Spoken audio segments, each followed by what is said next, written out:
మీ మసులుకోలేనప్పుడు తండ్రి చిన్న చిన్న విషయాలే ఎంత పెద్ద అగాధాలు తండ్రి మా కళ్ళ ముందు ఉంటాయో మరికొన్ని జ్ఞాపకాల్లోనికి తీసుకురండి. వింటున్న వారితో నేరుగా మీరు మాట్లాడండి, నిలబడిన నాతోనూ మీరు మాట్లాడండి. వింటున్న వారికి మాట్లాడుతున్న నాకును తండ్రి మీ మెండైన ఆత్మ సహాయమును అనుగ్రహించండి తండ్రి. ఎవరికైతే ఈ సంగతులు అత్యవసరమో వారితో నేరుగా మీరు మాట్లాడండి. వారి జీవితాల్లో తండ్రి వారి ఆవేశ నిర్ణయాలు, వారి జీవితంలో ఉన్న తండ్రి ఉద్యోగాలు, ప్రతి విషయాన్ని తండ్రి వాక్యానుసారంగా అదుపు చేసుకొని తమను తాము తండ్రి భద్రం చేసుకునే ధన్యతను అనుగ్రహిస్తారని కోరుతూ క్రీస్తునామని ప్రార్థన సమర్పిస్తున్నాము తండ్రి. ఆమేన్. కొన్ని ప్రాముఖ్యమైన సంగతులు మనం విందాం.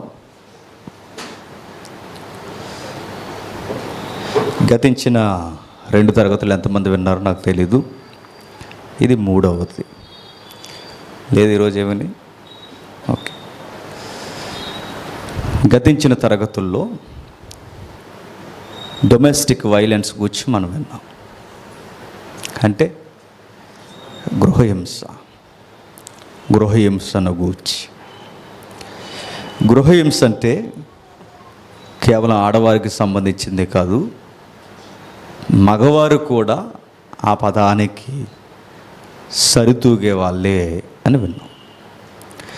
దాని 2వ భాగంగా జీవిత భాగస్వామి ఎవరైతే ఉన్నారో భర్త అయినా భార్య అయినా వారి మధ్య ఈ కుటుంబంలో ఈ హింసాకాండ జరగడానికి కారణం ఏంటంటే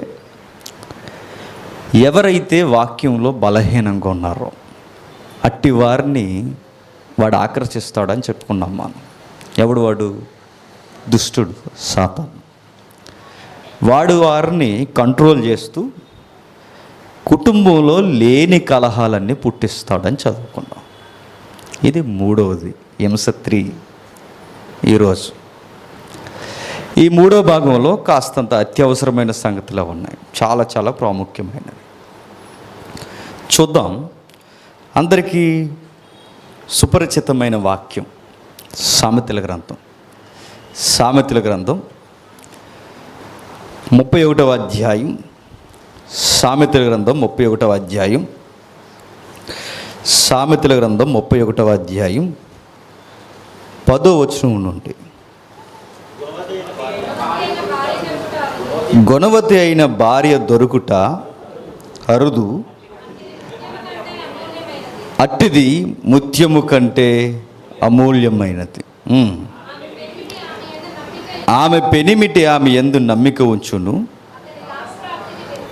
అతని లాభప్రాప్తికి వెలితి కలుగదు. ఇంకా అలా చెప్పుకుంటూ 31 వచనం వరకు ఎవరి గురించి మాట్లాడుతుంది ఈ అధ్యాయము? గుణవతి గూర్చి. అయితే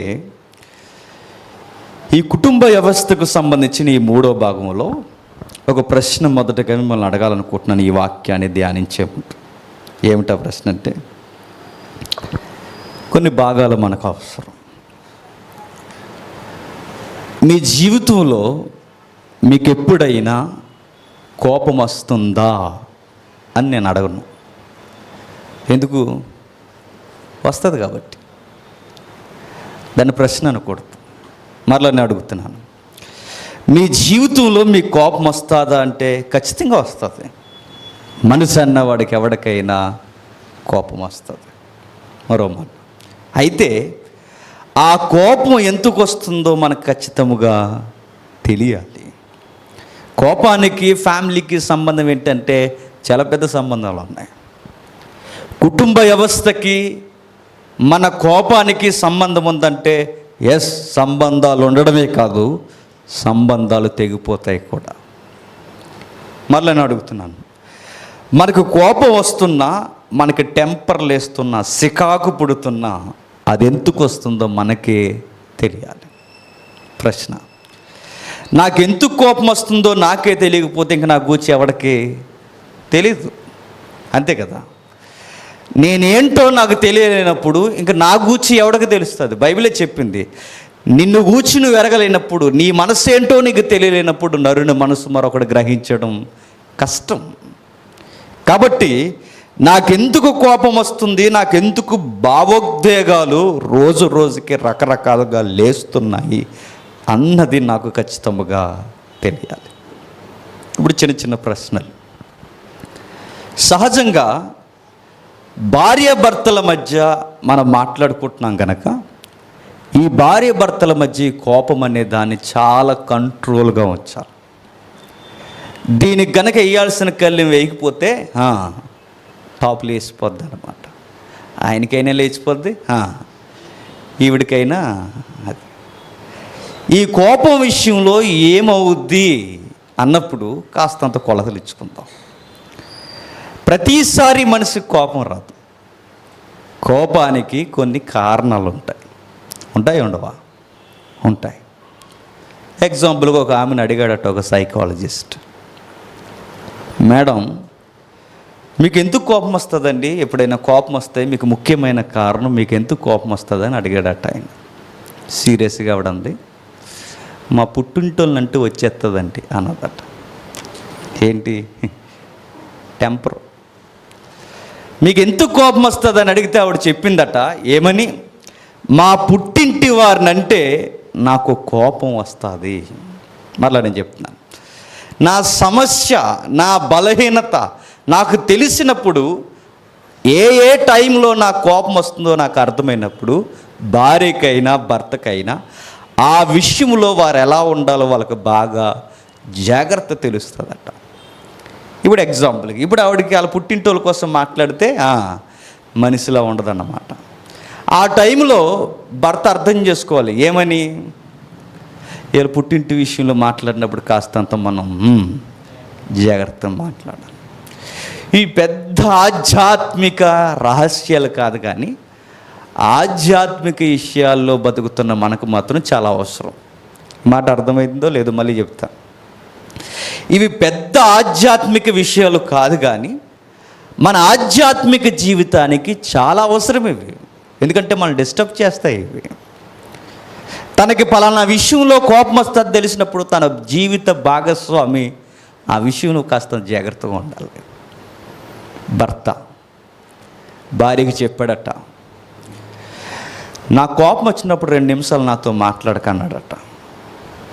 ఆ టైంలో భార్య డైలాగులు కదండి, నేను మనిషిలాగా ఉన్ను అన్నాడట. నాకు 2 నిమిషాలు నన్ను వదిలే, 3వ నిమిషం వచ్చి నీతో నేను మాట్లాడతా. ఆ 2 నిమిషాలు ఆయన వదిలేయాలని ఆయనే చెప్పినప్పుడు ఆయన వదిలేకుండా ఆ 2 నిమిషాలు వచ్చి వసపెట్టలాగా వాగుతుంది అనుకోండి, ఏం జరుగుద్ది? జీకే బిట్లు ఏం కాదు చెప్పండి. 2 నిమిషాలు నాతో మాట్లాడుకు, ఈ టైంలో నేను కోపంగా ఉన్నాను, నన్ను వదిలే, 3వ నిమిషం వచ్చి నీతో నేను మాట్లాడతాను, ఆ టైం వరకు నన్ను టచ్ చేయకంటే, ఆ టైంలో వచ్చి వాగితే ఏమవుద్ది చెప్పలేక, ఏమవ్వకూడదో అది అవుద్ది. ఇంక వాగవేక, మెట్లు మించి పడిపోని చెప్పుకోవాలి. అప్పుడు ఇది వాసిపోద్ది. ఎవరికో ఈ మధ్య మూతి పగిలిపోయిందట. తర్వాత మెల్లగా చెప్పింది, ఏమైందమ్మా నీ మూత అలా అయిపోయిందంటే, మెట్లు తుడుస్తున్నప్పుడు. అంతేకా అలాంటి కవరింగ్లు చెప్పుకోవాలి.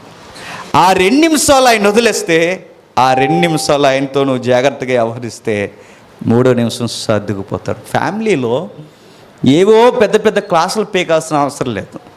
ఫ్యామిలీ విషయాల్లో చిన్న చిన్నవే అలజడికి కారణం అవుతాయట. మరలా ఆ 2 నిమిషాలు ఆయన బాగోడు అని ఆ జీవిత భాగస్వామికి అర్థమైతే, భార్య పిల్లలకు కూడా చెప్తుంది, అరే ఈ టైంలో ఆయన దగ్గరికి వెళ్ళకండ్రా అని చెప్తాడు. మేము వెళ్తాం మమ్మీ అని వెళ్తే ఏమవుద్ది? ఎంత వేగంగా వెళ్ళాడు అంత వేగంగా వెనక్కి వచ్చేస్తాడు వాళ్ళ డాడీ దగ్గరికి వెళ్ళి. వచ్చాడు కాబట్టి ఆ టైంలో మనకు తెలియాలి, ఒక విషయాన్ని మనం గమనిస్తున్నప్పుడు నాకు ఏ విషయాల్లో కోపం వస్తుందో నీకు నాకు తెలియాలి. ఒక కుటుంబంలో మనం బతుకుతున్నప్పుడు, ఒక సొసైటీలో మనం బతుకుతున్నప్పుడు, ఒక సంఘంలో మనం బతుకుతున్నప్పుడు మనకి ఏ విషయాల్లో కోపం వస్తుందో మనకు తెలియకపోతే మనం జీవిత భాగస్వామితోనే కలిసి ఉండలేము, సంఘ విశ్వాసులతోనూ కలిసి ఉండలేము, ఒక స్నేహితులతో కూడా మనం కలిసి ఉండలేము. నాకు ఏ విషయాల్లో కోపం లేస్తుందో నాకే తెలియకపోతే నా కోపాన్ని నేను కంట్రోల్ చేయలేను. యాకోబు ఒక మాట అన్నాడు, చూద్దాం ఒకసారి. యాకోబు రాసిన పత్రిక, యాకోబు గారు రాసిన పత్రిక 3వ అధ్యాయం,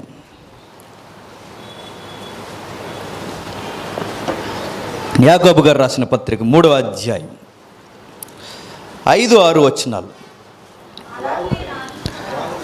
అలాగుననే నాలుక కూడా చిన్న అవయవమైనను బహుగా అదిరిపడును, ఎంత కొంచెము నిప్పు ఎంత విస్తారమైన అడవిని తగలబెట్టును. నాలుక అగ్నియే, నాలుక మన అవయవంలో ఉంచబడిన పాప ప్రపంచమై సర్వ శరీరమునకు మాలిన్యము కలుగ చేయొచ్చు, ప్రకృతి చక్రమునకు చిచ్చు పెట్టును. ఆగదాం. పలానా విషయాల్లో మన కోపం వస్తుంది అన్నప్పుడు, ఎదుటి వ్యక్తులతో మనం మాట్లాడుతున్నప్పుడు మన నాలికను కంట్రోల్ చేయాలట. ఏ మాట అంటే ఎదుటివారు సంతోషపడతారో, ఏ మాట అంటే బాధపడతారో కాస్తంత సెన్స్ ఉండాలట మాట్లాడేవాడికి. చాలామంది కావాలని మాట్లాడతారు భార్య భర్తల మధ్య. మీరు కావాలంటే అబ్జర్వ్ చేయండి. కావాలని ఈ మాట అంటే అతగాడికి లేదా ఆమెకి కోపం వస్తుందని తెలిసి కూడా మాట్లాడతారు. బైబిల్ చెబుతుంది నాలుక చిచ్చు పెడుతుందట. నాలుక కాపురానికి కూడా ఏం పెడుతుంది తెలుసా? చిచ్చు పెడుతుందట. కొన్ని మాటలు ఎదుటి వారికి సంతోషం కలిగించవచ్చు, కొన్ని మాటలు ఎదుటి వారికి కోపం రేపచ్చు. ఆ కోపం రేపినప్పుడు మనం జాగ్రత్తగా ఈ మాట అనకూడదని మనం గుర్తుంచుకోవాలి. భార్య భర్తలుగా అవగాహన వాళ్ళకు ఉండాలి. ఈ మాట అంటే కోపపడతాడు, బాధపడతాడు, లేకపోతే ఈ మాట అంటే బాధపడుతుంది, కోపపడుతుందని ఖచ్చితంగా ఒకరికొకరికి అవగాహన ఉండాలట. చాలామంది కావాలనే మాట అంటారండి. ఆ మాట అనడం వల్లనే కోపపడతారని తెలిసే అంటారు. ఆ మాటల వలన వాళ్ళు రెచ్చిపోతే ఆ రెచ్చిపోయిన వారిని చూసి వీళ్ళు ఆనందపడతారు. ఇది ఒక పైశాచిక ఆనందం. అది చాలామంది కావాలని రెచ్చగొడతారు తెలుసా? ఏదో ఒకటని, ఏదో ఒక మాటని కావాలని రెచ్చగొట్టి ఆ మనుష్యుణ్ణి అదుపు తప్పిపోయేలా రెచ్చగొడితే ఆ మనిషి ఏమవుతాడు తెలుసా? కాని మనిషిలా రెచ్చిపోతాడు. ఆ టైంలో వీళ్ళు ఆనందపడతారట. దేవుడు ఒకవేళ కలగజేసుకుంటే అరిసిన వాడినే కాదు, అలా అరవడానికి కారణమైన వారు ఎవరో కూడా ఆయన ఖచ్చితంగా అడుగుతాడట. బైబిల్ నిజంగా మనకు చెప్తుంది. ఎవరైతే అరుస్తున్నాడో అరిసిన వాడిని అడుగుతాడట. అలా అరవడానికి అతన్ని రెచ్చగొట్టింది ఎవరో కూడా ఆయన ఖచ్చితంగా అడుగుతాడట.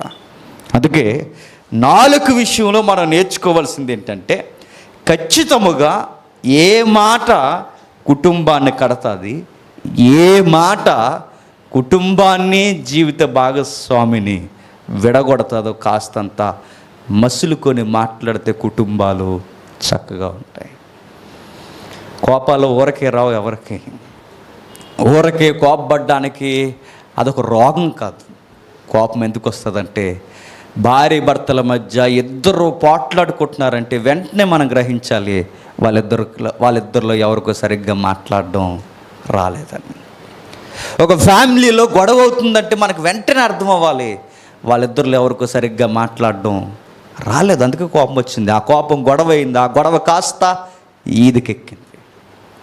ఫ్యామిలీలో గొడవలు జరగడానికి ముఖ్యమైన కారణం ఏంటంటే మాటలు సరిగ్గా ఉండకపోవడం.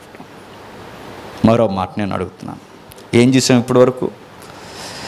మనకు కోపం వచ్చినప్పుడు ఆ కోపానికి కారణాలు ఏంటో మనకు ఖచ్చితంగా తెలియాలి. మనకే కోపం వచ్చినప్పుడు మనకి ఎందుకు కోపం వస్తుందో మన గూర్చి మన కారణాలు మనకు తెలియకపోతే ఇక మనల్ని ఎవడు బాగు చేయడం అసాధ్యం.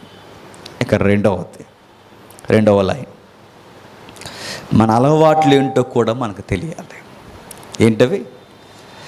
మన అలవాట్లు, మనకు కావలసిన కొన్ని ఫ్లేవర్స్ ఉంటాయి. ఆ అలవాట్లు మనకు తెలియకపోతే వాటి వలన కూడా ఫ్యామిలీ ఏమవుతుందట, గొడవలు పెట్టుకొని విడిపోతారట. అలవాట్ల వలన ఫ్యామిలీలో గొడవలు వస్తాయి ఏంటంటే ఖచ్చితంగా వస్తాయి. ఎగ్జాంపుల్ ఒకటి చెప్పనా, టీ తాగే అలవాటు ఉందనుకోండి, తాగే అలవాటు, తాగడం అంటే అక్కడికి వెళ్ళిపోకండి, ఇది కూడా తాగడమే. రోజుకి 2 సార్లు తాగామనుకోండి, నో ప్రాబ్లం. 3 సార్లు తాగాలనుకోండి, నో ప్రాబ్లం. రోజుకి 50 సార్లు తాగుతున్నాం అనుకో, ఫ్యామిలీలో ఏం డిస్కషన్ జరుగుద్ది? 1 రోజు పెడుతుంది, 2 రోజులు పెడుతుంది, 3 రోజులు పెడుతుంది, 4 రోజులు పెడుతుంది. నీ టీ ఎట్టలేక నీకు ఎడాకులు ఇచ్చేస్తానంటుంది. పెద్ద కారణాలు ఉండవు ఫ్యామిలీలు విడిపోవడానికి. నేను మరల చెప్తున్నాను, మన అలవాట్లు కూడా మన ఫ్యామిలీని చెడగొడతాయంటే ఖచ్చితంగా చెడగొడతాయి. ఏ అలవాట్లైనా ఎదుటోడిని ఇబ్బంది పెట్టేలా ఉండకూడదు. ఏ అలవాటైనా ఫ్యామిలీకి భారంగా ఉండకూడదు. ఏ అలవాట్లైనా మన కుటుంబానికి భారభరితముగా మారకూడదు. టీ తాగుతావా? ఉంటే తాగుతావు, లేకపోతే మానేస్తావు. అలా ఉండాలి అలవాటు, అంతే. నాకు టీ అట్లేదా ఈరోజు, ఏం చేస్తున్నావు అని లేచి అడిగితే ఏవో పనుల్లో ఉంటుంది, పెట్టడం టైం ఆలస్యమైంది. కాస్తంత టీ కోసం గొడవ పెడితే గ్యాస్ స్టవ్ వెలిగించేసి కిరోసిన్ తెచ్చేస్తే ఏమవుద్ది? ఆవిడే వెలిగించేసుకుంటుంది. ఇంక లాస్ట్ ఇంక అదే. ఇక గొడవలు ఎందుకు అవుతాయంటే చిన్నవే. టీలు కోసం గొడవలు పెట్టుకొని విడిపోయిన కాపురాలు ఉన్నాయంటే మీరు నమ్మగలరా? ఉన్నారు. పేపర్లు చదువుతారు, అప్పుడప్పుడు చదవండి, ఇలాంటివి కనబడుతుంటాయి. ఒక ఆయన వాళ్ళ ఆవిడతో గొడవ పెట్టుకుంటున్నాడట. ఎందుకు ఈ ఎగ్జాంపుల్స్ అన్నీ మీకు చెప్తున్నారంటే ఈ గుణవతి అధ్యాయం దగ్గర ఇవన్నీ మనకు కనబడతాయి. మరొక ఎగ్జాంపుల్, ఒక ఆయన చెప్తున్నాడట, ఏముండవు ఇవాళ అని అడిగాడట. బీరకాయ ఫ్రై చేశానండి అందట. తెలీదా నీకు? నాన్ వెజ్ లేకపోతే తిన్నాను నీకు తెలీదా అన్నాడట. అది కాదండి, ఇంట్లో ప్రాబ్లం ఉంది కదా. నోరు మొయ్ అన్నాడట. నేను నోరు మూస్తే మీకు ఎవరు అన్నం పెడతాను అన్నదట. అంతే. ఇక ప్లేట్ అలా లేచింది, ఈమె అలా లేచింది, లాగొకటి ఇచ్చాడు. వాళ్ళ అమ్మగారికి ఫోన్ చేసింది, అందరూ వచ్చారు. వీడితో నేను ఏగలేను అన్నదట. ఏమ్మా అని అడిగారు. వీడికి రోజు మాంసం ఎక్కడి నుంచి తెస్తామని అడిగిందట. ఫ్యామిలీలో నాన్ వెజ్ లేదని, రోజు వండట్లేదని, పద్ధతులు, కష్టాలు, ఇబ్బందులు ఎలా ఉన్నావు అన్నీ పక్కన పడేసి కేవలం నాన్ వెజ్ కొరకు కొట్టుకొని తన్నుకొని కాపురాలు విడిపోయిన కుటుంబాలు ఉన్నాయంటే మీరు నమ్మగలరా? ఉన్నారు. టీల కోసం గొడవలు పెట్టుకున్న వారు ఉన్నారు, కూరల కోసం గొడవలు పెట్టుకున్న వారు ఉన్నారు. ఇంకా భయంకరమైన విషయం ఏంటి చెప్పనా, కేవలం వేడి నీళ్ళు పెట్టలేదని గొడవలు పెట్టుకున్న వాళ్ళు కూడా ఉన్నారు. ఇవి పెద్ద మనం సింపుల్గా కామెడీగా నవ్వుకుంటాం, కానీ ఫ్యామిలీలో హింసకి లేదా వైలెన్స్కి బిగ్గెస్ట్ ప్రాబ్లమ్స్ ఏవేవో ఉంటాయి అనుకోకండి. మన అలవాట్లు కూడా మన ఫ్యామిలీని ఏం చేస్తాయట, ఇబ్బంది పెడతాయట. మరొక మాట నేను చెప్తున్నాను, యుఎస్ఏలో ఇవి చెడ్డ అలవాట్లే చెప్పండి. టీ తాగడం చెడ్డ అలవాట కాదు. రోజు మాంసం కూర వండడం చెడ్డ అలవాట కాదు. మంచి అలవాట్లే. ఆ మంచి అలవాట్లు ఎక్స్ట్రీమ్కి వెళ్తే, కొంచెం ఓవర్ అయితే మంచి అలవాట్లు కూడా మంచి బంధాలను ఏం చేస్తాయి, విడగొట్టేస్తాయి. మరలా చెప్తున్నాను నేను, 1 కోపం వలన కుటుంబాలు విడిపోతాయి, 2 మన అలవాట్ల వలన కూడా కుటుంబం విడిపోతుంది. ఒకరోజు యుఎస్ఏలో ఒక వింతైన జడ్జిమెంట్ ఇచ్చారు. ఆ తీర్పు ఏంటంటే, మా ఆయనకి ఎడాకులు ఇచ్చేయాలండి అన్నదట. జడ్జి గారు అడిగారు, చూడ్డానికి బాగున్నాడమ్మా, 1,50,000 శాలరీ, ఎలా వదిలేస్తావమ్మా? సెటిల్ అయిపోయిన ఫ్యామిలీ, ఆయన్ని ఎలా వదిలేయాలనుకుంటున్నావంటే, జడ్జి గారికి సీరియస్గా ఆమె చెప్పిందట, మా ఆయన యాపిల్ తినడం నాకు అస్సలు నచ్చలేదు అన్నదట. ఏం తినడం? యాపిల్ తినడం. యాపిల్ తినడం వాళ్ళ ఆయన తినే విధానం నచ్చక విడాకులు ఇచ్చిందంటే మీకు అర్థం అవ్వాలి ఏ రేంజ్లో తింటున్నాడు. ఆమె ఎలా తింటుంది? నైస్గా ఒక నైఫ్ తీసుకుని చక్కగా కట్ చేసుకొని నైస్గా తింటుంది. తనకు అలా అలవాటు. వీడు అలా తింటలేదట. వీడు ఎలా తింటున్నాడు చెప్పండి? అమాంతం ఒకేసారి నోట్లో పెట్టుకుని కసాపిస్తా నవ్వేస్తుంటే ఆమె భరించలేకపోయింది. ఈ సౌండు, ఈ తినే విధానం ఒకసారి 2 సార్లు 3 సార్లు చూసి మీరు ఇలా తింటే నాకు చాలా సిరాగ్గా ఉందన్నట. అలవాటు అతను మానుకోలేకపోయాడు. ఆమందే ఈ అలవాటు మానుకోకపోతే నీతో నేను ఉండలేనన్న జడ్జిమెంట్ ఏమి ఇచ్చారో తెలుసా? సరే మీ అలవాట్లు మీకు ఇబ్బందికరంగా ఉన్నాయి కనుక, మానుకోలేకపోతున్నారు కనుక మీరు ఒకరికొకరు దూరంగా ఉండడమే మంచిదన్నారట. చిన్ని అలవాట్లు చూడండి. మన అలవాట్లు కూడా మన కుటుంబాన్ని ఎడగొట్టేస్తాయంటే ఖచ్చితంగా ఎడగొట్టేస్తాయి. మరొక ఎగ్జాంపుల్, ఆమె గిన్నీస్ వరల్డ్ రికార్డు క్రియేట్ చేయాలనుకుందట. ఏం చేసో తెలుసా? గోర్లు పెంచడం కూడా ఒక కళ. ఆడవాళ్ళకి వాళ్ళే బాగా పెంచుతారు. వాటిని నైస్గా చెక్కుతారు, వాటిని గోగుతారు, వాటికి రంగులేస్తారు, ఇంకా చాలా ప్రయోగాలు చేస్తారు. ఎవరో అన్నాడు ఒక సైకాలజిస్టు, ఆడపిల్లలను గోర్లు చూసి వాళ్ళు ఏమాత్రం శుభ్రంగా ఉన్నారో చెప్పొచ్చట. నిజమే.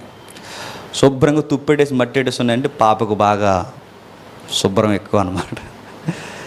నైస్గా మెయింటైన్ చేశారనుకున్నా శుభ్రత ఎక్కువ అన్నమాట. ఈమె చిన్న పెంచాలనుకునేదాడు, ఏకంగా రాక్షసులో పెంచేసిందట. ఇలాగ మొత్తం పెంచేసి అలా ఆయన ఒకరోజు ఆఫీస్ నుంచి వచ్చి చాలా ఎండను పడి వచ్చేసాడు. కొంచెం వాటర్ తీసుకురా అంటే నేను తీసుకురాను ఇప్పుడు అందట. ఏ అని అడిగితే గోర్లు ఇరిగిపోతే అందట. గోర్లు కూడా తర్వాత నా దాహంతో చచ్చిపోలే, నన్ను వాటర్ తీసుకురా అంటే మీరు వెళ్ళి తీసుకోండి అందట. అది కాదు, నాకు వాటర్ ఇవ్వడానికి కూడా నీకు ఎంత ఇగో నువ్వు ప్లే చేస్తే నువ్వు నాకు భారీ అనుకుంటున్నావు లేకపోతే ఏమనుకుంటున్నావు అంటే నేను వరల్డ్ రికార్డ్ క్రియేట్ చేయడానికి గోర్లు పెంచుతుంటే నువ్వేంటి నా గోర్ల మీద పడ్డావు అన్నదట. రెచ్చిపోయాడు వాడు. నేనెక్కువ ఆ గోర్లు ఎక్కువ అన్నదట. ఇలా చూసుకుని ఉంటుంది, గోర్లు ఎక్కువ అందట. అయితే ఆ గోర్లతోనే కాపురం చేయి, నీకు నాకు ఇక చెల్లు అన్నాడట. చూడండి, చిన్ని విషయాలకు కూడా విడిపోతారంటే చిన్ని విషయాలకు కూడా విడిపోతారు. మరొక మాట, మన అలవాట్లు. కొంతమందికి ఫోన్ ఎక్కువ మాట్లాడే అలవాటు ఉంటుంది.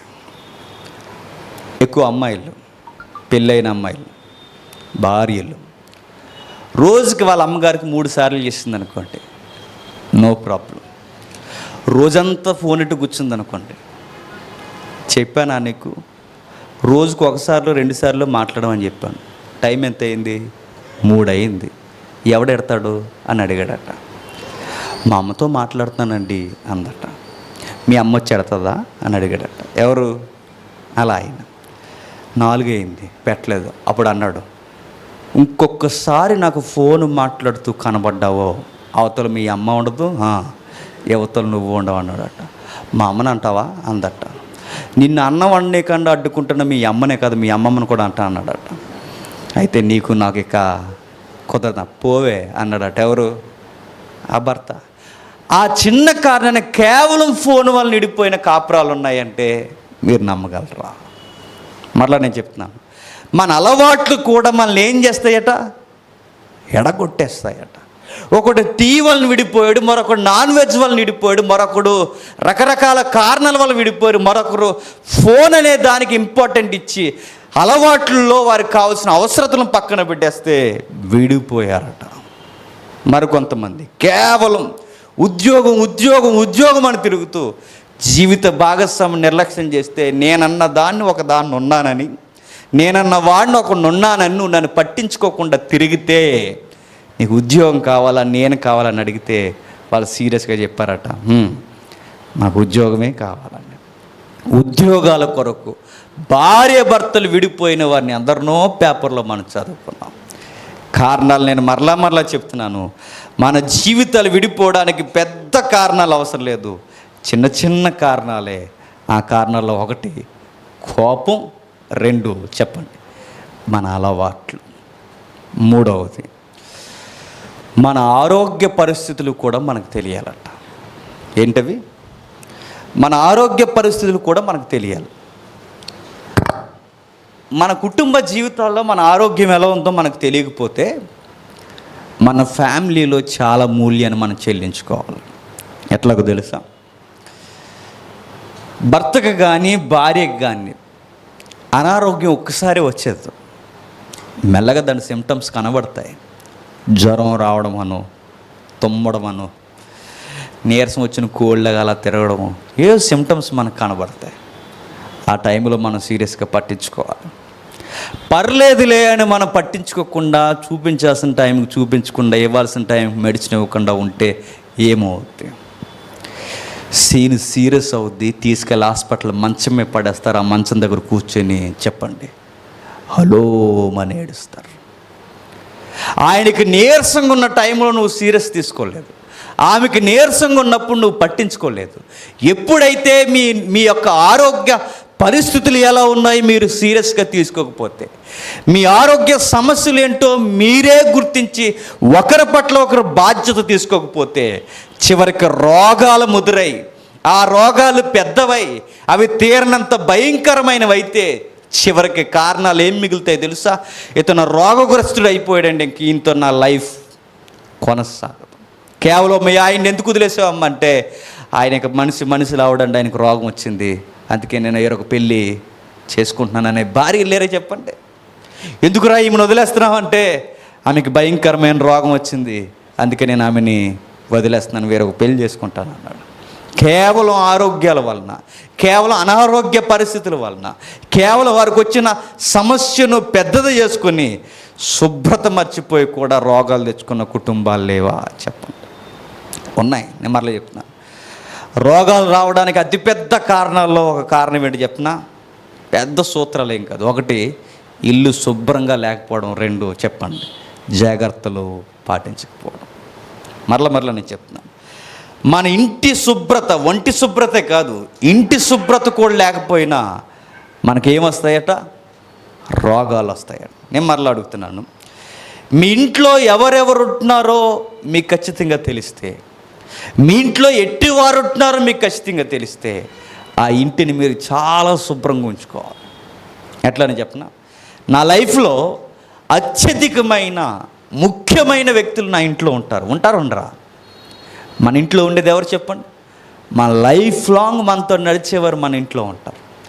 లైఫ్ లాంగ్ మన లైఫ్లో నడిచేవారు మన ఇంట్లో ఉంటే, వాళ్ళు ఉంటున్న గది కానీ, వాళ్ళు ఉంటున్న పరిస్థితులు కానీ శుభ్రత తీసుకోవాల్సిన బాధ్యత ఇంటి ఇల్లాలకు లేకపోతే, ఆ ఇంటికి పట్టిన చెత్త చెదారం, శుభ్రత లేని వాతావరణం వలన ఆ దేహాలకి ఏమొస్తుంది? రోగాలు వస్తాయి. రోగాలు ఎక్కడి నుండో రావు. రోగాలు ఎక్కడి నుండో వస్తాయి చెప్పండి? శుభ్రత లేకపోయినా వస్తాయి. చాలామంది కుక్కల్ని, పిల్లిల్ని, వీటిని పెంచుతారండి, కానీ ఏముండదో తెలుసా? శుభ్రత ఉంటుంది. అది అక్కడే తింటుంది, చెప్పండి అక్కడే పోస్తుంది. దాన్ని అలా క్లీన్ చేయకుండా అక్కడే ఏం చేస్తావు? టీ వాటర్ తాగుతావు. అందు మీద తాగిన ఈగలు అలా తిరిగి నువ్వు తాగే టీ కోక్ మీద వాళ్తే టేస్ట్ బాగుందని తెగ తాగేస్తాను. ఏమవుతాయి చెప్పండి? ఇంటిని మెయింటైన్ చేయకపోయినా, మన ఇంటి శుభ్రత మనకు లేకపోయినా, మన సంబంధాలు కాస్త దిగజారిపోయి రోగాల బారిన పడి, ఆ రోగాలతో మన జీవిత భాగస్వాములతో ఏగలేక ఇక వీరితో ఉంటే నా జీవితం ఇంతే అనుకుని ఆ రోగాల కారణాలు చూపించుకొని విడిపోయేవారు లేరా చెప్పండి? ఉన్నారు. 3 కారణాలు అయినాయి. 1 కోపం, 2 చెప్పండి అలవాట్లు, 3 మన ఆరోగ్యము. ఇక 4 మన ఇంట్లో ఫైనాన్షియల్ మెయింటెనెన్స్ ఎవరు చేస్తారో మనకు తెలియాలి. ఇవన్నీ మీకు ఏదో జనరల్ నాలెడ్జ్కో, లేకపోతే మీకు ఏదో సైకాలజీ క్లాస్లో, పర్సనాలిటీ డెవలప్మెంట్ క్లాస్లో చెప్పే కాదు, బైబిల్లో ఉన్నవే కాస్తంత వివరముగా. మన ఇంట్లో ధనాన్ని మెయింటైన్ చేసేది ఎవరో మనకు తెలియాలి. సంపాదించడం వేరు, చెప్పండి, మెయింటైన్ చేయడం వేరు. సంపాదించే వాళ్ళందరూ మెయింటైన్ చేయగలరా? చేయలేరు. మెయింటైన్ చేసే వాళ్ళందరూ సంపాదించగలరా? సంపాదించలేరు. భార్య భర్తల్లో ఒకరు సంపాదిస్తారు, మరొకరు మెయింటైన్ చేయాలి. భర్తలు కొంతమంది బాగా కష్టపడతారండి, కానీ వాళ్ళు చెయ్యి ఆగదు. ఆగుతుందా? చెయ్యి ఆగదు. ఎంత కష్టపడ్డారో అంతా ఇసిరేస్తుంటారు. అలాంటప్పుడు ఆ మెయింటెనెన్స్ అని చేయలేడని ఆ బాధ్యత తీసుకోవాల్సిన బాధ్యత ఎవరిది? భార్యది కాదు. ఆమె ఖచ్చితంగా ఈయన సంపాదిస్తాడు, కానీ ఆ డబ్బులు ఈయన దగ్గర నిలబడవని ఆమె గుర్తించున్నాడు. ఆ డబ్బును ఆమె తీసుకుని ఆమె ఏం చేయాలంటే మెయింటైన్ చేయాలి. మెయింటైన్ చేస్తానులే అని ఈమె తీసుకుని ఇంటి నుంచి ఇంటికి పంపించేస్తుంది అనుకోండి, ఇంకా బాగుంది మెయింటెనెన్స్. మరలా చెప్తున్నాను, మీరు మీ భర్తల విషయంలో, ధనం విషయంలో అతను జాగ్రత్త లేకపోయినా, నీ భర్త ధనం విషయంలో నువ్వు జాగ్రత్త లేకపోయినా, రేపొద్దున్న దెబ్బతినే ఫ్యామిలీ ఎవరిదో తెలుసా? నీదే. గుర్తుపెట్టుకో. నీ పిల్లలు అవస్థలు పడి రేపొద్దున రోడ్డున పడే పరిస్థితి ఎవరికో తెలుసా? నీకే. గుర్తుపెట్టుకో. ధనాన్ని సంపాదించడమే కాదు, ధనాన్ని జాగ్రత్త చేయడం కూడా ధనాన్ని సంపాదించడమే. ఎవరో ఒక మంచి మాట అన్నారు ఒక ఆయన, డబ్బులు సంపాదించడం అంటే సంపాదించడమే కాదు, ఉన్నదాన్ని ఖర్చు చేయకుండా జాగ్రత్తగా చూసుకోవడం కూడా సంపాదించడమే. 10 రూపాయలు ఉంటే 9 రూపాయలు ఎలా ఖర్చు పెట్టాలనుకోవడం మెయింటెనెన్స్ కాదు. ఆ పనికి తగ్గ మెయింటెనెన్స్ జాగ్రత్తగా చేసి మిగిలిన రూపాయలను జాగ్రత్తగా దాసేవాడే సరి అయిన పొదుపుదారి విధానాన్ని కొనసాగిస్తున్నవాడు. కుటుంబంలో కేవలం డబ్బులు ప్రాబ్లం వల్ల విడిపోయేవారు లేరే? చెప్పండి, లేరండి. ఒక పండగ వస్తే చీర కొనలేడు, ఒక పండగ వస్తే ఒక బట్ట కొనలేడు, స్కూల్ పిల్లలకు ఫీజు కట్టలేడు, ఏమీ చేయలేడు. మరి ఏం చేసావు? డబ్బు అంతా తగలేసావు. నీకు చేత కాదు. నువ్వు చివరికి సాధించింది ఏంటంటే, నేను నమ్ముకొని వచ్చిన దానికి కూడా ఒక బట్ట ముక్క కూడా కొనలేకపోతున్నావంటే ఇంకేం నువ్వు సంపాదించింది? అలాంటప్పుడు మనకు చేత కాదన్నప్పుడు భర్తలుగా గుర్తుపెట్టుకోండి, ఆ మెయింటెనెన్స్ ఎవరికి ఇచ్చేయాలట? భార్యలకు ఇచ్చేయాలి. మనం అనుకుంటాం ఏంటండి, డబ్బుని మగాడు మెయింటైన్ చేయాలి కానీ ఆడలకు ఇచ్చేయాలి ఏంటండి అని మీరు అనుకుంటారేమో. ఇక్కడ మగతనం పనికిరాదు. ఇక్కడ మన మగాలు మన మీసాలు మెలేసుకుంటూ కూర్చుంటే రేపొద్దున డబ్బులు నష్టం, మన ఫ్యామిలీ దెబ్బ పడితే ఆ రోజు మనకు అడ్డొచ్చేది మగతనం కాదు, గుర్తుపెట్టుకోండి, సిగ్గు. అందుకే ఎవరు మెయింటైన్ చేస్తున్నారన్నది ప్రాముఖ్యం కాదు, ధనం విషయంలో ఎవరు జాగ్రత్తగా ఉంటున్నారన్నది చాలా ప్రాముఖ్యం. ఇట్టి పరిస్థితులు మనం జాగ్రత్తగా మనసులో పెట్టుకొని ఇప్పుడు సామెతల గ్రంథం చదువుతాం. కరెక్ట్గా సెట్ అయిపోద్దండి. చూద్దాం సామెతల గ్రంథం. సామెతల గ్రంథం 31వ అధ్యాయం. సామెతల గ్రంథం 31వ అధ్యాయం 10వ వచనం నుండి.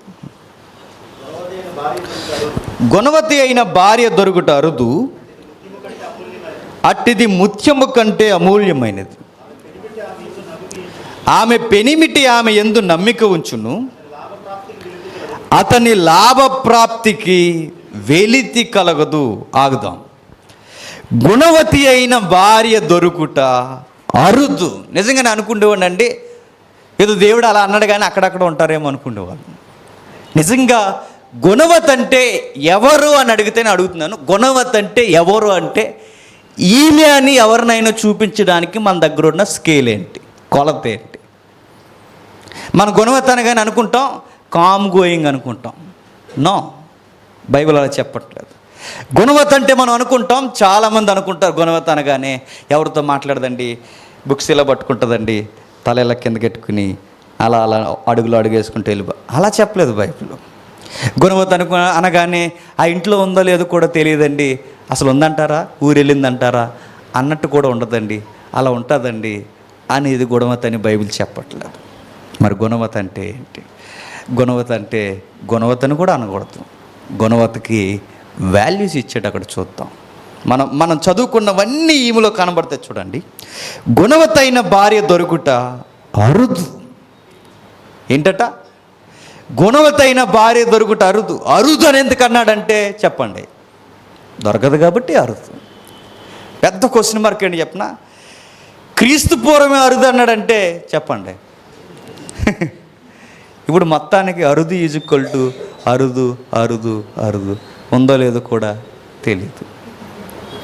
క్రీస్తు పూర్వం 2000 సంవత్సరాలు, క్షమించండి, 1000 చిల్లరి సుమారు, అంటే అప్పటి నుండి ఇప్పటికి 3000 సంవత్సరాల క్రితం అరుదు అనే మాటను ఉపయోగించాడంటే ఇక ఈ రోజులు, ఈ అప్డేట్ యుగాల్లో, ఈ వాట్సప్ కాలంలో, ఈ ఫేస్బుక్ ట్రెండ్లో గుణవతి దొరుకుద్దా? కష్టం. అంటున్నాడు, గుణవతైన భార్య దొరుకుట అరుదు, ఒకవేళ దొరికితే అట్టిది ముత్యము కంటే అమూల్యమైనది. ఆమె పెనిమిటి ఆమె యందు నమ్మిక ఉంచెను, అతని లాభప్రాప్తికి ఎలుతు కలగదాగుతాం. గుణవతైన భార్య దొరుకుట అరుదు అంటూనే ఒకవేళ దొరికితే ఆమె గుణవతి అని గుర్తించడానికి కొన్ని గుర్తులు ఉన్నాయట. ఎలా ఎలా అంటే చెప్తున్నాడు చూడండి. ఆమె పెనిమిటి ఆమె యందు నమ్మిక ఉంచెను. గుణవతికి ఫస్ట్ వాల్యూ ఏంటట? తన భర్త తన యందు, చెప్పండి, నమ్మిక ఉంచుతాడట. ఈమె గుణవతి అనడానికి ఫస్ట్ అడ్రస్లో ఒక అడ్రస్ ఏంటంటే తన భర్తకి తన పట్ల చాలా నమ్మకం, ఫస్ట్ క్వాలిటీ. రెండవ మాట అక్కడే రాశాడు, అతని లాభప్రాప్తికి వెలితి ఉండదు. అంటే దాని అర్థం ఏంటి చెప్పిన, గుణవతికి మొట్టమొదటి ఉండాల్సిన వాల్యూ ఏంటంటే నమ్మకం. భర్తకి ఎప్పుడు నమ్మకం పోవడానికి వీల్లేదు. 2, తన సంపాదనకి ఏమాత్రము నష్టము కలగ చేయదట. గుణవతికున్న 2వ వాల్యూ ఏంటి? తన సంపాదనకి ఏమాత్రం నష్టం కలగజేదట. మరమాట అంటున్నాడు, తాను బ్రతుకు దినములన్నీ అతనికి మేలు చేయను కానీ కీడేమియు చేయదట. ఆ మాటకు అర్థం ఏంటి చెప్పండి. గుణవతి తన మదిలో ఉన్న మాట ఏంటంటే నా వలన నా భర్తకి ఎప్పుడు, చెప్పండి, మేలే జరగాలి కానీ కీడు జరగకూడదని ఎవరు అనుకుంటారట? గుణవతి అనుకుంటుందట. మరలా నేను మొదలెడుతున్నాను. గుణవతైన భార్య దొరుకుట అరుదు అన్న ఆ మొట్టమొదటి మాటల్లో ఆమె అరుదు అనడానికి ఆమెకున్న గుర్తులేంటి, ఈమె గుణవతి అనడానికి గుర్తులేంటని బైబిల్ని అడిగితే బైబిల్ చెప్తుంది. ఫస్ట్ తన భర్త తన మీద నమ్మకం పెడతాడు. 2, తన భర్త సంపాదనకి ఏమాత్రం తన వలన నష్టము కలగదట. మరి ఇంకేం జరుగుద్దని అదే వాక్యాన్ని మనం అడిగితే ఆమె వలన తన భర్తకు మేలే తప్ప, చెప్పండి, కీడెప్పుడు జరగదట. ఈ మాటలు జీవితాంతం గుర్తుపెట్టుకోవాలండి భార్యలు. మరో మాట అంటున్నాడు చూడండి, ఆమె గొర్రెబొచ్చును తన చేతులారా వాటితో పనిచేయను. మరొక వాల్యూ చెప్తున్నాడు చూడండి. గుణవతకున్న మరొక వాల్యూ ఏంటంటే నేను గుణవతనని చెప్పి పోజు కొట్టదట. మరేం చేస్తుంది? తన చేతులతో పనిచేస్తుందట. ఎంత బాగుందో చూడండి, ఎంత బ్యూటిఫుల్ లైన్స్ మనకు కనబడుతున్నాయి చూడండి. గుణవతకున్న మరొక క్వాలిటీ ఏంటంటే తన చేతులతో తానే కష్టపడుతుందట. మరలా మొదలు పెడుతున్నా. ఈమె గుణవతి అనడానికి ఫస్ట్ మెట్టు మనకు కనబడుతుంది నమ్మకం. తన భర్త ఎక్కడికి పోయినా తన మీద ఉండే నమ్మకం. మరొక మాట చెప్తున్నా, తన భర్త తన సంపాదన విషయంలో నష్టపోడన్న నమ్మకం. మరొక మాట, తన భర్త ఎక్కడున్నా తనకు మేలు కొరకే ఎదురు చూస్తుంది తప్ప తన వలన కీడేమీ జరగదు. మరొక మాట బైబిల్ చెప్తుంది, తన ఊరకే గుణవతనని చెప్పుకుంటూ, ప్రతివ్రతనని చెప్పుకుంటూ, పోజులు కొట్టుకుంటూ ఏవేవో పూజా కార్యక్రమాల్లో ఉండిపోదు, తన చేతులతో తానే కష్టపడుతుందట. మరొక మాట ఉందండి, భలే ఉంటుంది అక్కడ.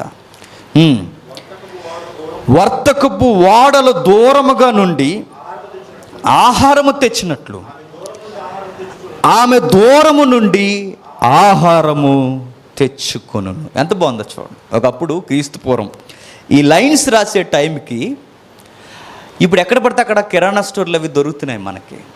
ఇప్పుడు ఎక్కడ పడితే అక్కడ నిత్యావసరాలు దొరుకుతున్నాయి. ఇంకా ఎక్స్ట్రా మాట్లాడితే డీమార్ట్, ఆ మార్ట్, ఇంకా ఎక్స్ట్రా సూపర్ మార్కెట్లు ఇంకా ఏవో ఉన్నాయి మనకి. ఈరోజు ఉన్నాయి ఇవన్నీ. క్రీస్తు పూర్వం నిత్యావసరాలు ఎక్కడ పడితే అక్కడ దొరికేవి కాదట. ఎక్కడో విదేశాల నుంచి వాళ్ళు వచ్చేవట. ఆ వాడల డంపింగ్ ఎక్కడవుతుందో, ఆ పోర్ట్ ఎక్కడైతే ఉందో అక్కడే దగ్గరలో వర్తకం జరిగేదట. ఆ వాడల దగ్గర ఎక్కడైతే ఉందో అక్కడికి ఈమె తన ఇల్లు విడిచి కిలోమీటర్లు నడిచి ప్రయాణం చేసి అక్కడికి వెళ్ళి ఏం తెచ్చేదట? ఆహారం తెచ్చేదట. గుణవతికున్న గుణాలు ఏంటో చెప్పిన, చేతులతో కష్టపడుతుంది, తన కాళ్ళతో నడుచుకుంటూ వెళ్ళి చెప్పండి ఆహారాన్ని కుటుంబం కొరకు తీసుకొస్తుంది. మనకి ఎలా ఉంటుంది చెప్పిన, ఏమన్నా వండావంటే ఏం అనలేదు అన్నదట. వయ్యమ్మ అని అడిగాడట. మీరు నిన్న సీట్ ఇచ్చాను మీకు ఏమి మీరు తేలేదు, అందుకే వండుతూ మానేసాను అన్నదట గుణవతి. చూసారా? ఏదో ఒకటి వండపోవడానికి కారణం ఏంటంటే పక్కకెళ్ళి కూడా ఈరోజు కనీసం ఉల్లిపాయలు కరివేపాకు చిన్నవి కూడా తేలేని వారు కూడా ఈరోజు మేము గుణవతులు అనుకుంటే ఇంకేమన్నది చెప్పండి. ఒక కూర వండడానికి నిత్యావసరాలు సమకూర్చలేరు, ఒక అన్నం వండడానికి రైస్ సమకూర్చలేరు. మీకు వండి మీ భర్తకి మీకు కావాల్సిన టైంకి మీరు వండలేనప్పుడు ఆ వండే కార్యక్రమం ఆహారాన్ని కూడా ఇది అవసరం, ఈ టైంకి ఇన్ని రోజులు బియ్యం వస్తాయి, ఇన్ని రోజులు ఇది వస్తుంది, ఈ వస్తువులు ఇన్ని రోజులు ఉంటాయని ఒక లెక్కేసి ఫ్యామిలీని మెయింటైన్ చేయలేనిది కూడా నేను ఇంటి ఇల్లాలని గుణవతిని అంటే ఏమంటారు చెప్పండి? ఈ వాక్యం అంటది అవ్వ అంటది. ఏంటి? నోర్మి అంటది. ఎందుకో చెప్పనా?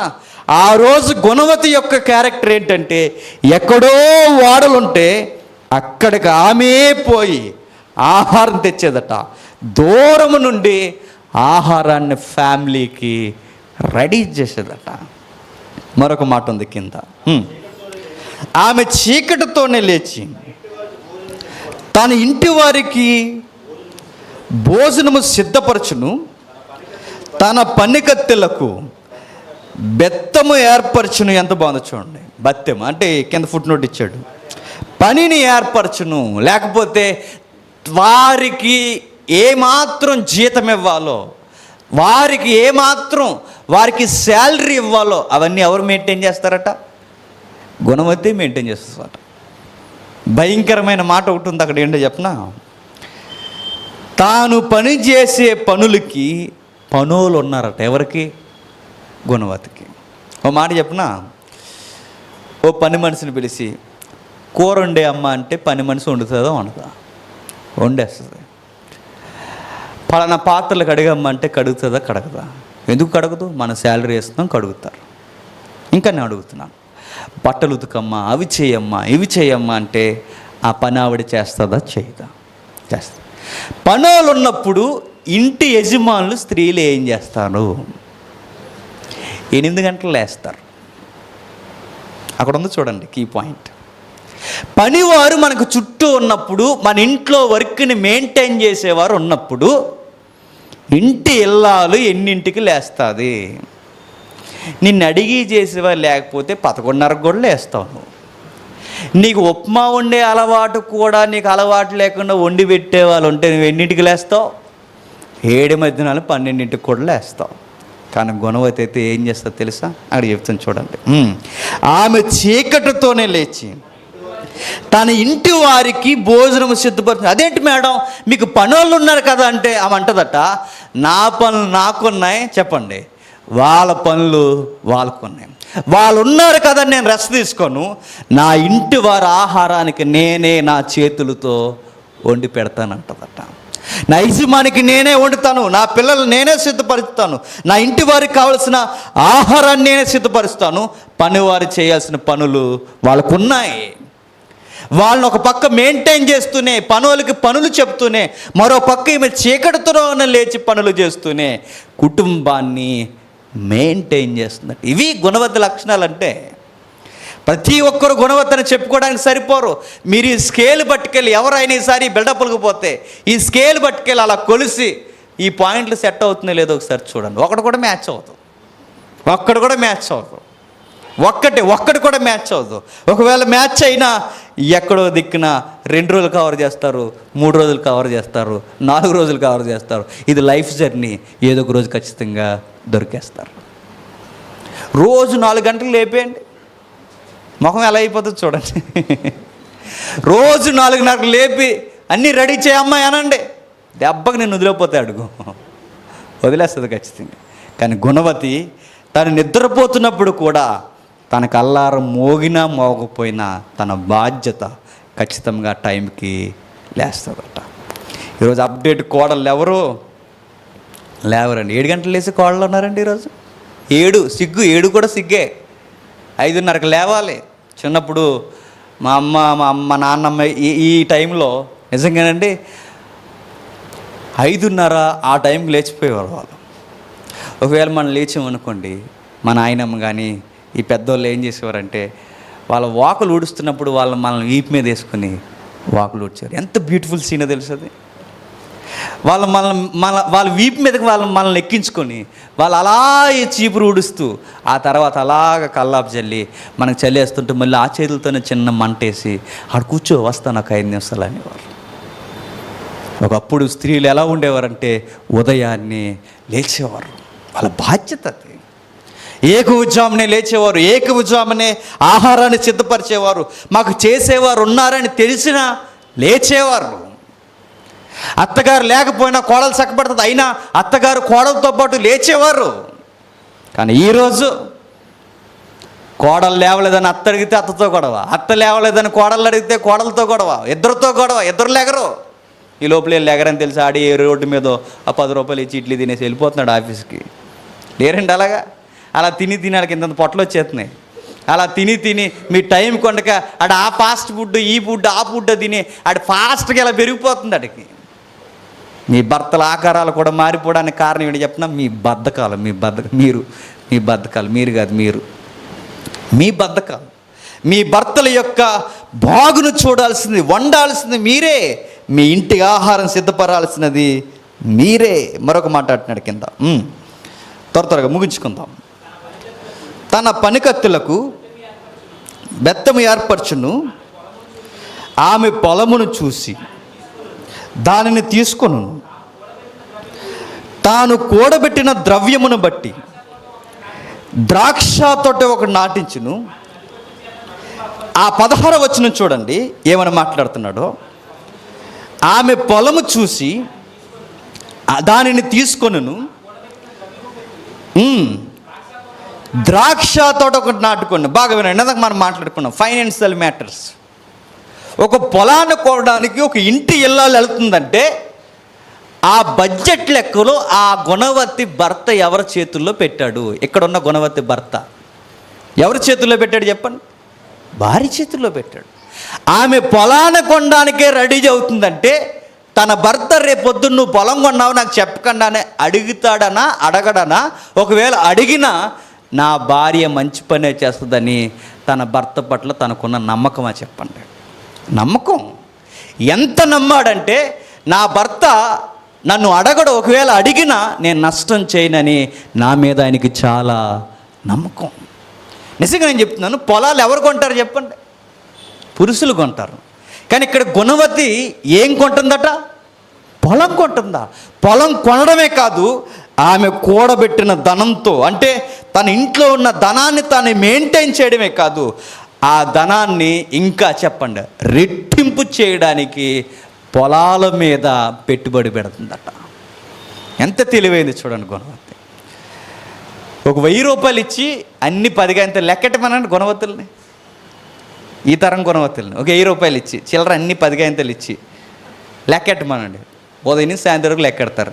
అంత లెక్కలు. మనమే సరిగా దాయమని వీళ్ళని దాయమని ఇస్తే ఓ 10 రూపాయలకి లెక్క చెప్పలేరు, ఒక 20 రూపాయలు లెక్క చెప్పలేరు, ఏమీ చెప్పలేరు. రేపు పొద్దున్న మీరు మెయింటైన్ చేయగలరా గృహాన్ని అంటే ఏం మెయింటైన్ చేస్తారు? మీ ముఖం ఏమీ చేయలేరు.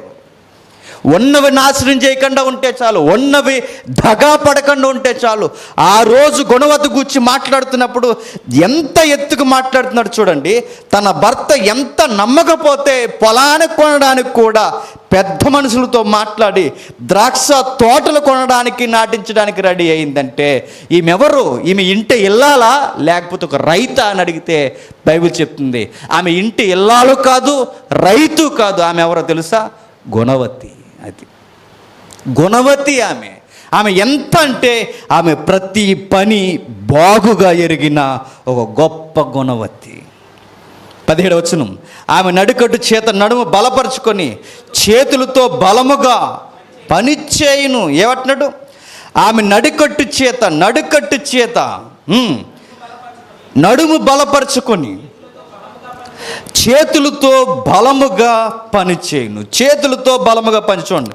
నడుము కట్టుకుని అంటే ఒకప్పుడు పూరం కట్టుకునేవారు చూసారా? పొలంలోకి దిగే ముందు నడుముకి ఏం కట్టుకునేవారు? తమ ఒంటి రుమాలను కట్టుకునేవారు. నేను అడుగుతున్నాను, ఇక్కడ తన నడుముకి ఈ టవల్ కట్టుకున్నది, లేదా తన నడుముకి కట్టుకుంటున్న బలపరుచుకోవడానికి నడుకట్టుని కట్టుకుంటున్న అతగాడు పురుషుడు అంటే పురుషుడు కదట, మరెవరు? గుణవతి అయిన భార్య.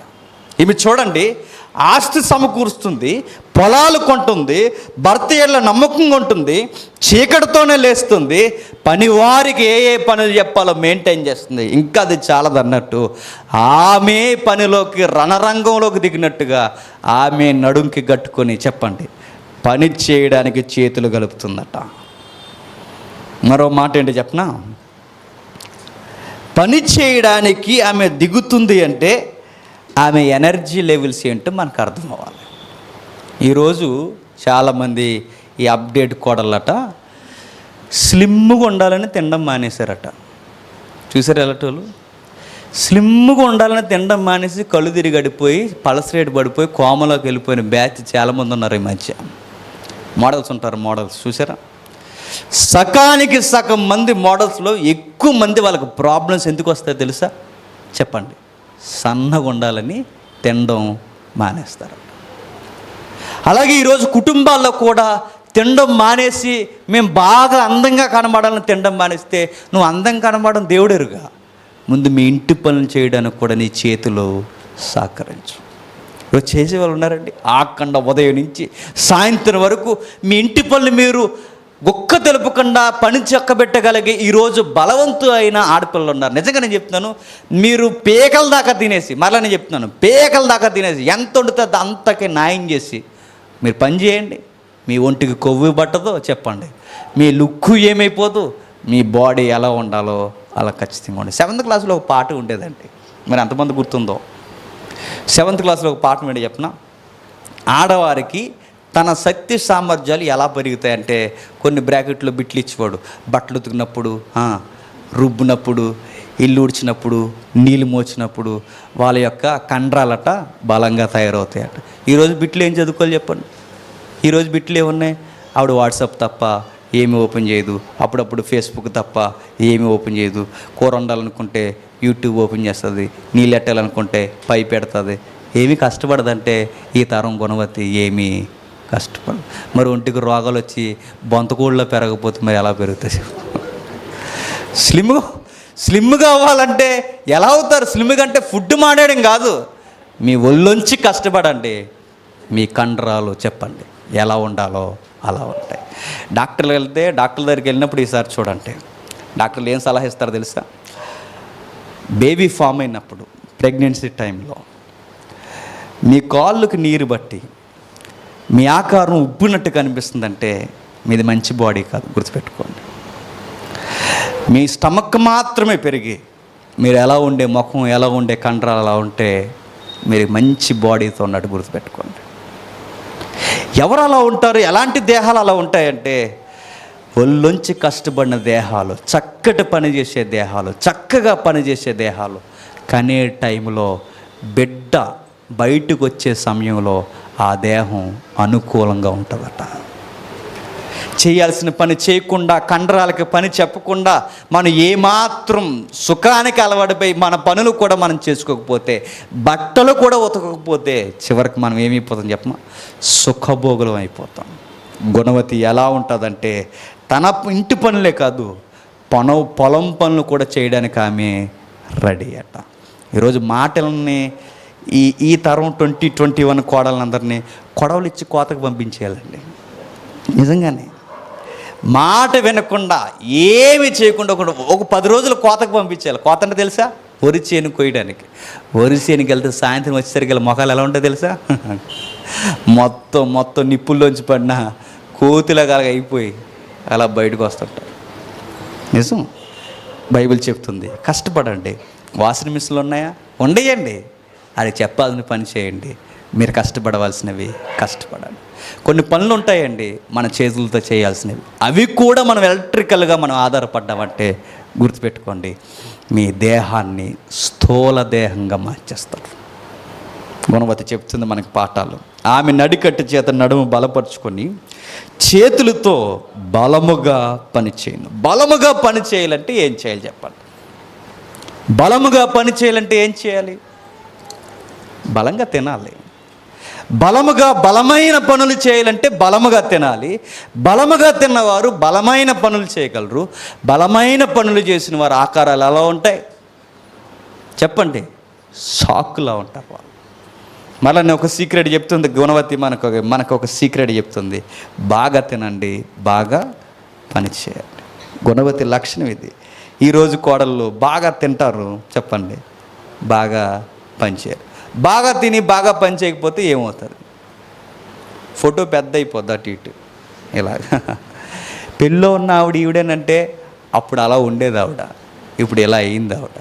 ఆడికి అర్థమైంది ఒక రోజుకి, నువ్వు మారవా అంటే మారనన్నదట. నువ్వు మారలేనప్పుడు నేనేం చేస్తాను? నేనే మారుతాను అన్నాడట వాడు.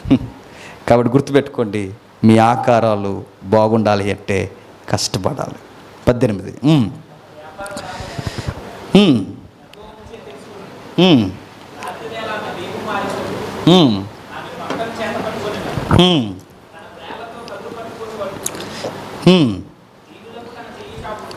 దీనులకు తన చేయి చాపును, దరిద్రులకు తన చేతులు చాపును, తన ఇంటి వారికి చలి తగలదని భయపడదు. ఆమె ఇంటి వారందరూ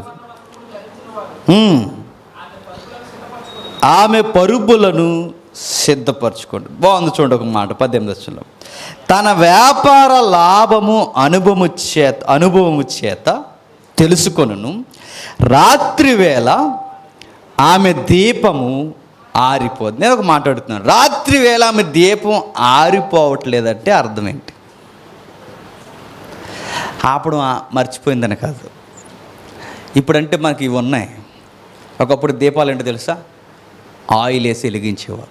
నూనె ఉన్నంతసేపు దీపం వెలిగేది, నూనె అయిపోతే ఆరిపోయేది. ఇప్పుడు అడుగుతున్నాను, నూనెతో వెలిగే దీపాలని ఎక్కువసేపు వెలిగిస్తారా ఆరిపేస్తారా చెప్పండి? ఆరిపేస్తారు. ఇప్పుడు అడుగుతున్నాను, రాత్రి వేళ ఎక్కువ టైం మిడ్నైట్ దాటి కూడా దీపం వెలిగి ఉంటుందంటే కారణం ఏంటి? అక్కడ లింక్ చేశాడు చూడండి. కారణం ఏంటో తెలుసా?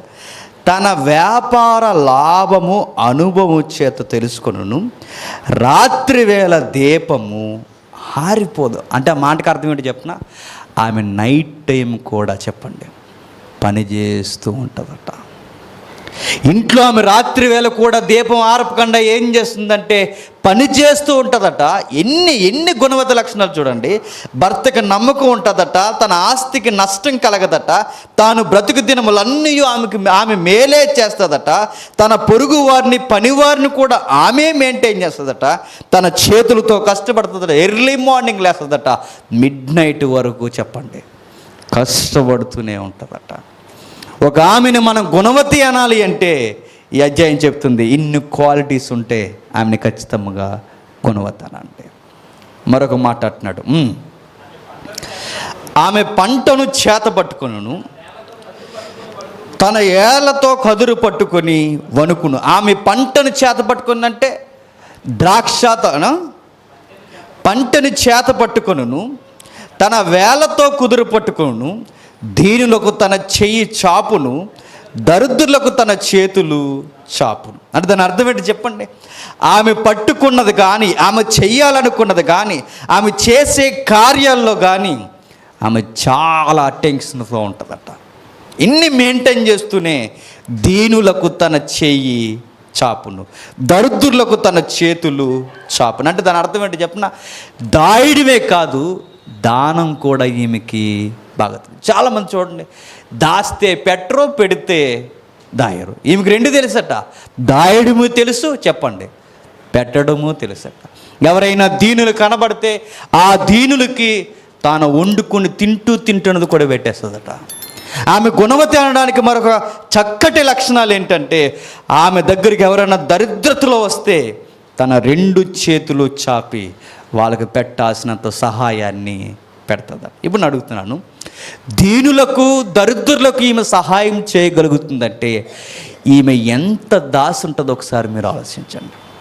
ఈమె దీనత్వంలో ఉంటే, ఈమె దరిద్రతలో ఉంటే, రేపొద్దున్న దీనులకు దరిద్రులకు ఈమె ఏమన్నా చేయగలదా? ఏమీ చేయలేదు. ఒక ఇంటి ఇల్లాలు ఎలా ఉండాలని సామెత గ్రంథం చెప్తుందంటే, పొదుపు ఉండాలి, నమ్మకం ఉండాలి. ఆ పొదుపులో ఆ ఉన్న ధనాన్ని ఎలా డెవలప్ చేయాలో భర్తకు సహాయంగా ఉండాలి. రేపొద్దున నువ్వే అకౌంట్స్ విషయంలో లెక్క జమ చేయవలసిన విషయం నీదే బాధ్యత ఉండాలి. దాయడమే కాదు, దానం చేయడానికి కూడా ముందు చెయ్యి నీదే ఉండాలి. ఇవ్వండి గుణవతికి ఉండాల్సిన క్యారెక్టర్. నెక్స్ట్ మరలా చెప్తున్నాడు, తన ఇంటి వారికి చెలి తగులునని భయపడదు. ఆమె ఇంటి వారందరూ రక్తవర్ణ వస్త్రములు ధరించిన వారు, ఆమె పరుపులను సిద్ధపరచుకును. ఆమె బట్టలు సన్నని నారబట్టలు, రక్తవర్ణ వస్త్రములు. ఆగుదాం. ఆమె ఏం చేస్తుందో చూడండి. ఆమె ఇంటి వారందరికీ చలి తగులునని భయపడదట. ఆమె ఇంటి వారందరూ రక్తవర్ణ వస్త్రములు ధరించినవారట. అంటే దాని అర్థం ఏంటో తెలుసా? రేపొద్దున్న నా ఇంటికి ఏ భయంకరమైన గాలో చలో ఏదో ఒకటి తగులుతుందని భయపడదట. అంటే రేపొద్దున్న చూడండి, ఆమె దాచిన ధన సమృద్ధిని బట్టి ఏ విపత్తు వచ్చినా ఆమె ఏమీ భయపడదట. చూడండి, చాలామంది ఫ్యామిలీస్ కరోనా టైంలో దాయాల్సిన టైంలో దాయకపోయేసరికి, పొదుపు చేయాల్సిన టైంలో పొదుపు చేయకపోయేసరికి, ఉద్యోగాలు, ఆఫీసులు, లాభదాయకమైన పనులన్నీ మూతపడిపోయేసరికి, ఆ 3 నెలలు మొదలుకొని ఏడాది పాటు ఈ లాక్డౌన్ కొనసాగేసరికి విలవిల్లాడిపోయారు ఫ్యామిలీని మెయింటైన్ చేయడానికి.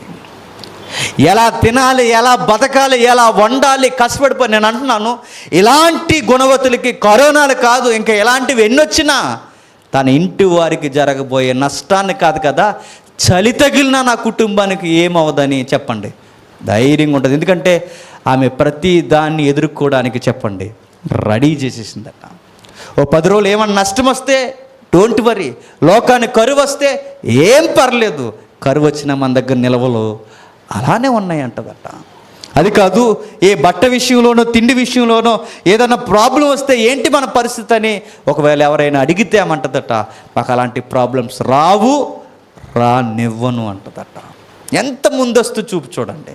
చాలామంది తల్లులు ఈరోజు 1000 రూపాయలు తెచ్చి అలా ఇచ్చామనుకోండి, ఇంకా 1000 రూపాయలు ఆ రోజు అయిపోతాయి. ఇక ఈరోజు 2000 తెచ్చేసానుకో 2000 ఆ రోజు అయిపోతాయి. ఇలా ఏ రోజు ఆ రోజు దాగొట్టేస్తే రేపొద్దున ఏదైనా ప్రాబ్లం వస్తే ఎవరు తెచ్చిస్తారు? ఒకవేళ మీ అమ్మగారిని మీ నాన్నగారిని అడిగితే అదనపు కట్నం అడుగుతున్నారు, మళ్ళీ అదో గొడవ. పొరపాటున ఏదన్నా అడిగితే ఎవరి దగ్గర అప్పు తెస్తే మళ్ళీ ఎలా తీర్చాలని అదొక భయం. ఎలా? తెలివైనది ఏం చేస్తుందో తెలుసా? 1000 రూపాయలు తెచ్చినప్పుడు ఆ రోజుకి ఎంతవరకు ఖర్చో అంతవరకు మిగిలిన డబ్బులు ఏం చేస్తుంది? దాస్తుందట. చాలామందిని చూసి నేర్చుకోవాల్సిన గొప్ప పాఠం ఏంటంటే, పెద్దింట్లకి చిన్నింట్లకి చాలా తేడా ఉంటుందండి. ఇప్పుడన్నా టైం కాని టైంలో గొప్ప వారి ఇంటికి మనం వెళ్ళినప్పుడు ఆ టైంలో ఎవరైనా భోజనం చేయకుండా వెళితే ఆ టైంలో అంటారట, ఈ టైంలో ఇంట్లో కూడా ఏమీ లేవండి, మీకు ఏమన్నా పెడదామంటే అంటారు. నిజంగానే ఇంట్లో ఆ టయానికి ఏమీ ఉండవు. కానీ పేదింటికి వెళ్ళి చూడండి, వాళ్ళ ఇంట్లో ఏదో ఒక డబ్బాలోనో ఏదో ఒక మూలనో కనీసం అల్పాహారమైన ఖచ్చితంగా దొరుకుద్ది. ఎందుకు చెప్పండి? వాళ్ళకి టైంకి మాత్రం అలవాటు పడ్డారు. ఈ పేదరికంలో జమ చేసే వేళ మాత్రం ఏ టైం ఎలా ఉంటుందని పిల్లలు ఆకలి అనగానే ఆ డబ్బాలోంచి ఏదో తీసి పెడతారు, ఆకలి వేస్తుంది అనగానే భర్తగా టైంకి ఏదో తీసి పెడతారు. కానీ ఆ టైంకి ఈ టైంలో అడుగుతున్నావు ఇప్పుడేముంటాయి అంటారు. నిజమైనది ఏం చేస్తుంది తెలిసిన? ముందస్తుగానే జాగ్రత్త కలిగి జీవిస్తుందట. గుణవతికి ఎన్ని లక్షణాలు మనకు కనబడుతున్నాయంటే, ఇదిగో ఆమె చకచకా పనులు చేయడమే కాదు, రాబోయే భవిష్యత్తు పనుల కొరకు కూడా జాగ్రత్త ఉంది. అక్కడ ఒక మాట ఉంది చూడండి, ఆమె బట్టలు సన్నని నార బట్టలు, రక్తవర్ణపు వస్త్రములు. ఆమె వేసుకున్న డ్రెస్ ఏంటట, చాలా చాలా వాల్యూ డ్రెస్ వేసుకుంటుందట ఆమె. అంటే కాస్ట్ ఎక్కువ అని కాదు, నీట్గా మెయింటైన్ చేస్తుంది. ఇప్పుడు నేను ఒక మాట అడుగుతున్నాను, ఇందాక మనం చదువుకున్నవన్నీ మీకు గుర్తు రావాలి. ఇంటి శుభ్రం ఉంటే చెప్పండి, ఆరోగ్యం కూడా శుభ్రంగా ఉంటుంది. ఏం చూడండి, ఇంటి పనులు చేస్తున్న ఈమె పొలం పనులు చేస్తుందట, పనులతో పని చేస్తుందట, దారంటి పోతున్న ప్రతి వ్యాపారస్తులతో మాట్లాడుతుందట, ప్రతి విషయంలో జాగ్రత్త కలిగి ఉందట. ఇన్ని పనులు చేస్తున్న ఆ వస్త్రాలు ఎలా ఉండాలి చెప్పండి. మనమైతే ఒక నైటీ వేసి తిరిగేద్దాం కదా, మొన్న హింస 2లో చెప్పాం, 2వ క్లాస్లో మనం మాట్లాడడం. ప్రత్యేకించి చూడండి, ఈమె పనులు చేస్తున్నప్పుడు కూడా ఈమె డ్రెస్ ఎలా ఉందంటే, ఈమె పని చేస్తుందా లేకపోతే కేవలం నీట్గా ఉదయం నుంచి సాయంత్రం వరకు అలా ఉంటుందంటే బైబిల్ చెప్తుంది ఆమె పనే చేస్తుంది, నీట్గా కూడా మెయింటైన్ చేస్తుంది. గుణవతి ఎలా ఉంటుందంటే, ఇంటి శుభ్రమే కాదు చెప్పండి, తనకు ఒంటి శుభ్రం కూడా బాగా తెలుసట.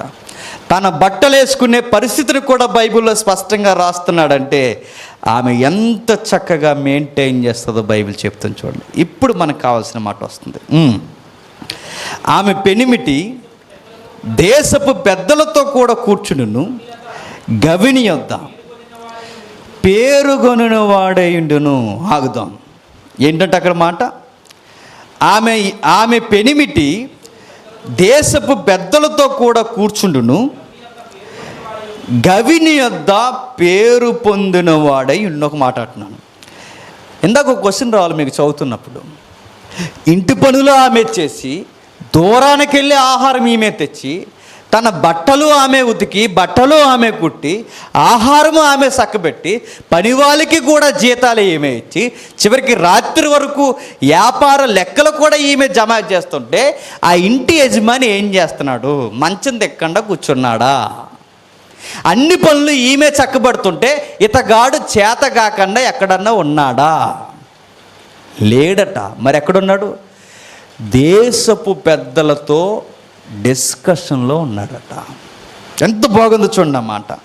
ఆమె పెనిమిటి దేశ పెద్దలతో కూర్చుండును, గవిని యొద్ద పేరుగొనిన వాడై ఉండును. ఇప్పుడు బాగా వినండి, దేశపు పెద్దలతో కొన్ని విషయాలు ఆయన మాట్లాడుతూ అక్కడ కొన్ని పెద్ద పెద్ద విషయాలు డిస్కషన్ చేస్తున్నాడంటే, అలాంటి పెద్ద పెద్ద వారితో పెద్ద పెద్ద విషయాలు డిస్కషన్ చేస్తున్నప్పుడు వాళ్ళందరిలో పేరున్నవాడు ఎవడట? ఈ గుణవతి భర్తేనట. ఈ గుణవతి భర్తకి అంత దేశ పెద్దల్లో ఇంత పేరు రావడానికి కారణం ఏంటి? వాళ్ళ ఆవిడ చెప్పుంటుంది ఆ గుణవతి ఏమని తెలుసా? మీరు ఇంటికాడి విషయాలు ఏమీ టెన్షన్ పడకండి, మీరు ఇంటికాడి విషయాల కొరకు ఏమీ వరి అయిపోకండి, ఆ పనులు మీరు చూడండి, ఈ పనులు నేను చూస్తాను అన్నది ఆవిడ. మీరు పెద్ద విషయాల్లో ఉండండి, ఈ ఉల్లిపాయలు తేవడం, పచ్చిమిరపకాయలు తేవడం, కిరాణా స్టోర్లు తేవడం, ఇలాంటి విషయాల కొరకు మీ టయాన్ని వేస్ట్ చేయకండి. చాలామంది బుద్ధి లేని భార్య లేడు చెప్పనా, చాలామంది చేసే పనులండి. భర్త సీరియస్గా ఫోన్ మాట్లాడుతుంటాడు, ఆ ఫోన్ మాట్లాడుతున్న టైంలో ఎవరో పెద్దవాళ్ళు ఉంటారు, అయ్యప్ప పెద్దవారితో మాట్లాడుతున్నప్పుడు, ఆ పెద్దవారితో మాట్లాడుతున్నప్పుడు సీరియస్ మధ్యలోకి వచ్చి గ్యాస్ అయిపోయింది అంటారు. ఆగా అంటాడు, ఉల్లిపాయలు అయిపోయినాయి అంటాడు. ఆగన్నానా అంటాడు. మళ్ళీ చెప్తుంటుందట. ఆ టైంలో ఈయన ఏం చేస్తాడు చెప్పండి? ఆ ఫోన్ అంకుల్ ఒకసారి ఆగండి అని చెప్పి, బుద్ధి ఉందా అని అరుస్తాడు. అన్నం తింటున్నావా లేకపోతే అని అంట. ఎందుకంత సీరియస్ అవుతాడు? పెద్ద విషయాలు ఆయన మాట్లాడుతున్నప్పుడు ఇలాంటి చిన్న చిన్న విషయాల కొరకు, అంత పెద్ద విషయాల మ్యాటర్లో డిస్కషన్ చేస్తున్న ఆయన ఉల్లిపాయల కొరకు, గ్యాస్ స్టవ్ల కొరకు అంటే నిన్నేమనాలి? ఆ పనులు నువ్వు ఎలా చేయాలో అలా చక్కబెట్టగలిగితే, ఇంటి పనుల విషయంలో ఆయనకు మోపాల్సిన టెన్షన్ లేకుండా నువ్వు చూడగలిగితే, గుర్తుపెట్టుకోండి, మీ యజమానులకు సొసైటీలో గౌరవం ఉంటుందట. మీ ఇంటి యజమానులు వాళ్ళు ఎప్పుడైతే ఈ ఫ్యామిలీ టెన్షన్స్ లేకుండా ఉంటారో, ఎప్పుడైతే ఈ భారభరితమైన టెన్షన్స్ లేకుండా ఉంటారో, వాళ్ళ బయట చేసే ఆ విధి నిర్వహణలో నెంబర్ 1 క్యాపబిలిటీ వాళ్ళకు ఉంటుందట. నేను మరలా చెప్తున్నాను, కుటుంబంలో ఇప్పుడు మనం చదువుకున్నవి కోపం ఎందుకు వస్తుందంటే మనం చూసాం. కోపం ఎందుకు వస్తుంది? ఆయన ఏ విషయంలో ఏ టైంలో ఎలా ఉంటాడో చూసుకోవాలి. 2, మన ఆరోగ్య పరిస్థితులు ఎలా ఉంటాయో చూసుకోవాలి. 3, చెప్పండి, 3వ విషయం మన అలవాట్లేంటో మనకు తెలియాలి. 4, మన ధనాన్ని మనం ఎలా ఖర్చు చేస్తున్నాం తెలియాలి. ఇవన్నీ చూడండి ఈ గుణవతి జీవితంలో స్పష్టంగా మనకు కనబడుతున్నాయి. ఆమె కోపపడనివ్వదు తన భర్తని. ఆమె ఎవరికి రిస్క్ పెట్టదు, ఎవరిని రిస్క్ చేయనివ్వదు. ఆమె తన యజమాని మీద లేనిపోయిన ఆగడాలు చెబుతూ పనులు చెబుతూ కూర్చోదు. తన పనులు తానే చక్కబెట్టి ఆమె చివరికి పెద్దల దగ్గర మీరు గౌరవంగా ఉండండి చాలంటదట. ఎంత బాగుందో చూడండి ఆ మాట. ఆమె పెనిమిటి దేశపు పెద్దలతో కూడా కూర్చును, గవిని యొద్ద పేరుగొనిన వాడేయుడును. భార్య ఎప్పుడు భర్తను కూర్చేలా అనుకోవాలి, నా భర్తకి బయట గౌరవం ఉంటే చాలు అనుకోవాలట. ఎవరు? భార్యనే. అంతకన్నా పెద్ద కిరీటం ఉందా చెప్పండి? మన భర్తలకి సొసైటీలో ఒక పేరుంటే అంతకన్నా గౌరవం ఉందా అని భార్యలు అనుకోవాలి. లేదండి ఆడు ఏం పని చేయడండి, ఆడు చేతకానోడని నువ్వే చెప్పుకుంటూ కుదురు తిరుగుతుంటే నీ భర్త గౌరవం నువ్వే ఏం చేస్తావు? దిగజార్చేస్తావు. ఎవరో అన్నారు, భార్యలు భర్తలకి, గుణవతైన భార్యలు భర్తలకి ఎలా ఉంటారట? కిరీటంలో ఉంటారట. అంటే భర్తకి గౌరవం ఎలా వస్తుందో తెలుసా? చెప్పండి. వాడి కిరీటం అంటే ప్రౌడ్గా సొసైటీలో ఎలా చెప్పుకోగలడో తెలుసా? సరైంది అనుకుంటే ఈదిలోకి వచ్చి ఏం చేయొచ్చట? చెప్పండి, మీసాల మెలయచ్చట. మన భార్యలను బట్టి భర్తల గౌరవం ఉంటుంది సొసైటీలో. ఈదిలోకి వచ్చి మీసాలు తిప్పేస్తున్నప్పుడు అనుకున్నది కుదురులేంది అనుకోండి, బయట సౌండ్ వస్తుంది, ఆపరా మా తెలుసులే మొత్తం అంటారు.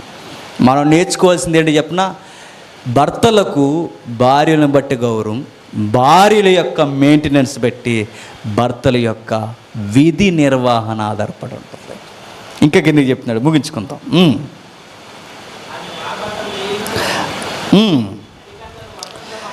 నడికట్లకు వర్తకులకు అమ్మును, బలము ఘనత ఆమెకు వస్త్రములు.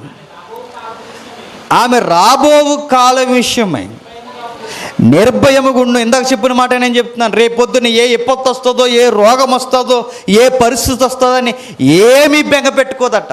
ఆమె నిర్భయముగా ఉంటుందట. ఏ ప్రాబ్లం వచ్చినా భర్త చెప్తుందట, ఏం టెన్షన్ అవ్వకండి, చేయాల్సినవన్నీ చక్కబెట్టి రెడీగా ఉంచానంటదట.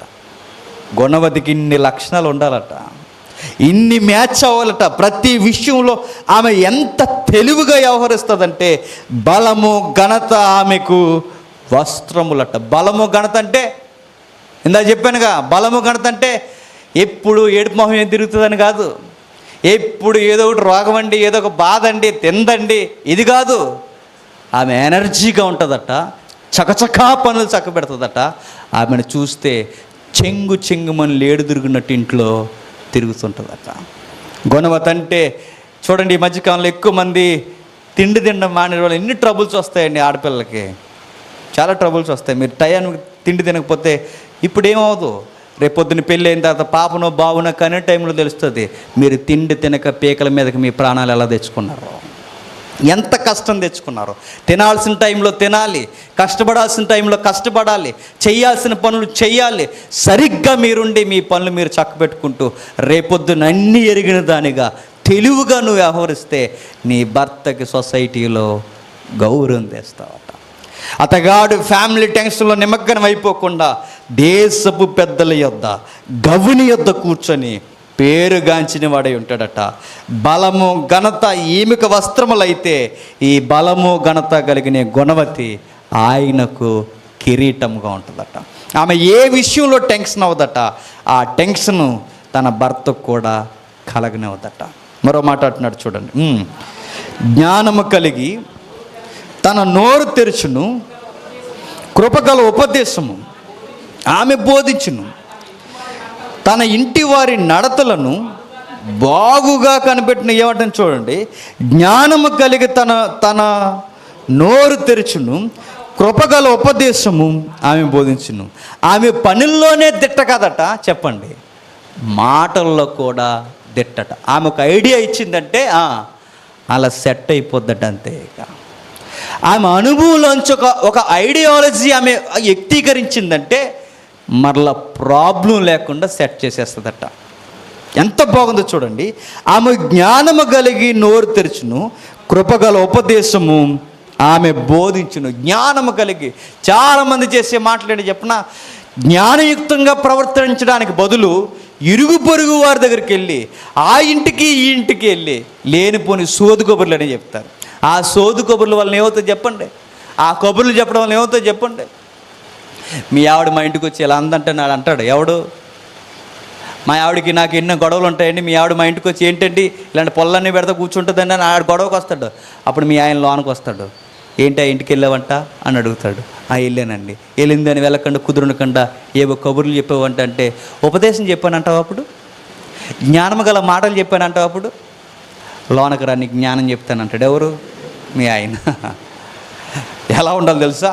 మీరు నోరు విప్పి మాట్లాడారంటే ఎదుటి వారికి మేలు జరగాలట. మీరు ఒకవేళ నిలబడి కాస్తంత విరామం లేకుండా మాట్లాడితే చక్కటి ఉపదేశంలో ఉండాలట. మంచి ఉపదేశం చేసినట్టు, ఒక మంచి మాట మాట్లాడినట్టు. ఒక్క మాటలో చెప్పాలంటే మీ మాటలు ఒక బోధలా ఉండాలట. నిజంగా ఆమె చెప్తే బాగుంటాయండి ఫ్యామిలీస్ అనిపించుకోవాలట. నిజంగా ఆమె సలహాలు ఇస్తే కుటుంబాలు కట్టబడతాయండి అని అనిపించుకోవాలట. ఒక మాట చెప్పిన, గుణవతి అంటే 30 ఏళ్ళు 40 ఏళ్ళు 50 ఏళ్ళు ఉంటాయని బైబిల్ చెప్పట్లేదు. గుణవతి అంటే ఈ వాల్యూస్ ఉన్నదే గుణవతి అంతే. గుణవతి అనగానే ఈ వయసు ఆవిడని అనొచ్చండి, 60 ఏళ్ళ ఆవిడని అనొచ్చండి, 30 ఏళ్ళ ఆవిడని అనొచ్చండి అని లేదు బైబిల్లో. ఈ లక్షణాలు ఎవరికైతే ఉంటాయో ఆ వయసుతో సంబంధం లేకుండా ఆమె గుణవతేనట. చివరికి ఇక ముగించుకుందాం. ఇక పని చేయకుండా ఆమె భోజనం చేయదట. ఆమె కుమార్తె లేచి ఆమెను ధన్యురాలు అందరట. చాలామంది కుమార్తెలు ప్రతివ్రత ధర్మం అనుసరించుచున్నారు, కానీ వారందరూ నీవు మించిన దానవి అని ఆమె పెనిమిటి ఆమెను పొగుడునట. ఎంత బాగుందో చూడండి. వాళ్ళ పిల్లలు ఏమంటారట? ఆమె పిల్లలు, ఆమె కుమార్తెలు, కుమారులు లేచి ఆమెను ధన్యురాలు అంటారట. గుర్తుపెట్టుకోండి, మీ పిల్లలు మీరెప్పుడు మిమ్మల్ని చూసి ఏమన్నా తెలుసా? మా మమ్మీ సూపర్ అనాలట. ఏమనాలి? మా మమ్మీ ఎప్పుడు టాప్లో ఉంటుంది అనాలట. కానీ ఇప్పుడు ఆ మమ్మీ పోయి వాళ్ళకి వేరే మమ్మీ కనబడుతుంది. మా మమ్మీ సొంతూరు మమ్మీలో ఉంటే బాగుండు అనుకుంటున్నాడు అంటాడు. వచ్చినాయి ఏటలు ఈ మధ్య అలాగే అనుకుంటున్నారు, మా మమ్మీ అసలు. కానీ మీ పిల్లలు అన్నారట, మా మమ్మీ అంటే మమ్మీయే అన్నారట. మా అమ్మ అంటే మా అమ్మ ఎంత ధన్యురాలంటే ఆమె ఉంటే చాలు మా ఫ్యామిలీ అలా కులాసాగా వెళ్ళిపోతుంది అన్నారు. వాళ్ళు మిమ్మల్ని చూస్తే ఎలా కనబడాలి అంటే నిజంగా ఒక ఆదరించే ఒక ఆ పదం అనకూడదు, ఒక ఆదరించే కదిలే ఒక ఇంటి దేవతలను అలానే పిల్లల ముందు కనబడాలట. కానీ మన పిల్లలకి మనం ఎలా కనబడుతుందో తెలుసా? అటు వీడియో గేమ్లు, అడిగి కొన్ని శత్రువులు ఉంటాయి. శత్రువులు వీడియో గేమ్లు ఆడతారు పిల్లలు, చూసారా? ఇలా జుట్టు ఇలా లేచిపోయి ఆవిడ చేతులు ఏదో చీపురి కాండ్రగొట్టలు ఏదో ఒకటి ఉంటుంది, అలా వచ్చేసినట్టు కనబడతావు మీ అబ్బాయికి. ఆగరా అన్నట్టు ఆడు అనుకో, మా అమ్మ అనుకోడాడు ఖచ్చితంగా అనుకుంటాడు. మీ పిల్లలకి మీరు ఎలా కనబడాలంటే మమ్మీ వెరీ గుడ్ అనాలట, నువ్వు బాగుంటావు మమ్మీ అనాలట. ఇంకా బ్యూటిఫుల్ నేమ్ ఏంటంటే చెప్తున్నాడు, చాలామంది కుమార్తెలు ప్రతివ్రత ధర్మను అనుసరించుతున్నారు, కానీ వారందరినీ నీవు మించిన దానివని ఆమె పెనిమిటి ఆమెను పొగుడును. ఏమన్నాడు చూడండి, తన భర్త ఎంత ప్రౌడ్గా చెప్పుకుంటున్నాడు చూడండి. చాలామంది ప్రతివ్రతలు ఉన్నారు, చాలామంది ప్రతివ్రత ధర్మాన్ని గడిస్తున్నారు. గుర్తుపెట్టుకోండి, ప్రతివ్రత వేరు, చెప్పండి గుణవతి వేరు. చాలామంది ప్రతివ్రతలు అంటే తమ శీలాలు కాపాడుకున్నవారు, కన్యత్వాలు కాపాడుకున్నవారు, పరాయి పురుషుడు జోలికి వెళ్ళని వారు చాలామంది ఉన్నారు. పతివ్రత అనిపించుకోవడానికి యజ్ఞయాగాలు జరిగించే వాళ్ళు చాలామంది ఉన్నారు. కానీ వాళ్ళందరికన్నా గ్రేటెస్ట్ ఉమెన్ ఎవరంటే నువ్వే అంటాడట వాళ్ళ భర్త. ఎందుకో చెప్పిన, వాళ్ళందరూ కేవలం పతివ్రత అనిపించుకోవాలనుకుంటారు, కానీ నువ్వు నీ శీలం, నీ గుణం విషయంలోనే కాదు, నువ్వు అణువులో ప్రతి విషయంలో నిన్ను మించినది ఎవరు లేరు. నమ్మకత్వానిక నువ్వే. ఒక సంపాదన విషయంలో నమ్మకమా నువ్వే. ఒక లెక్కల విషయంలోనా నువ్వే.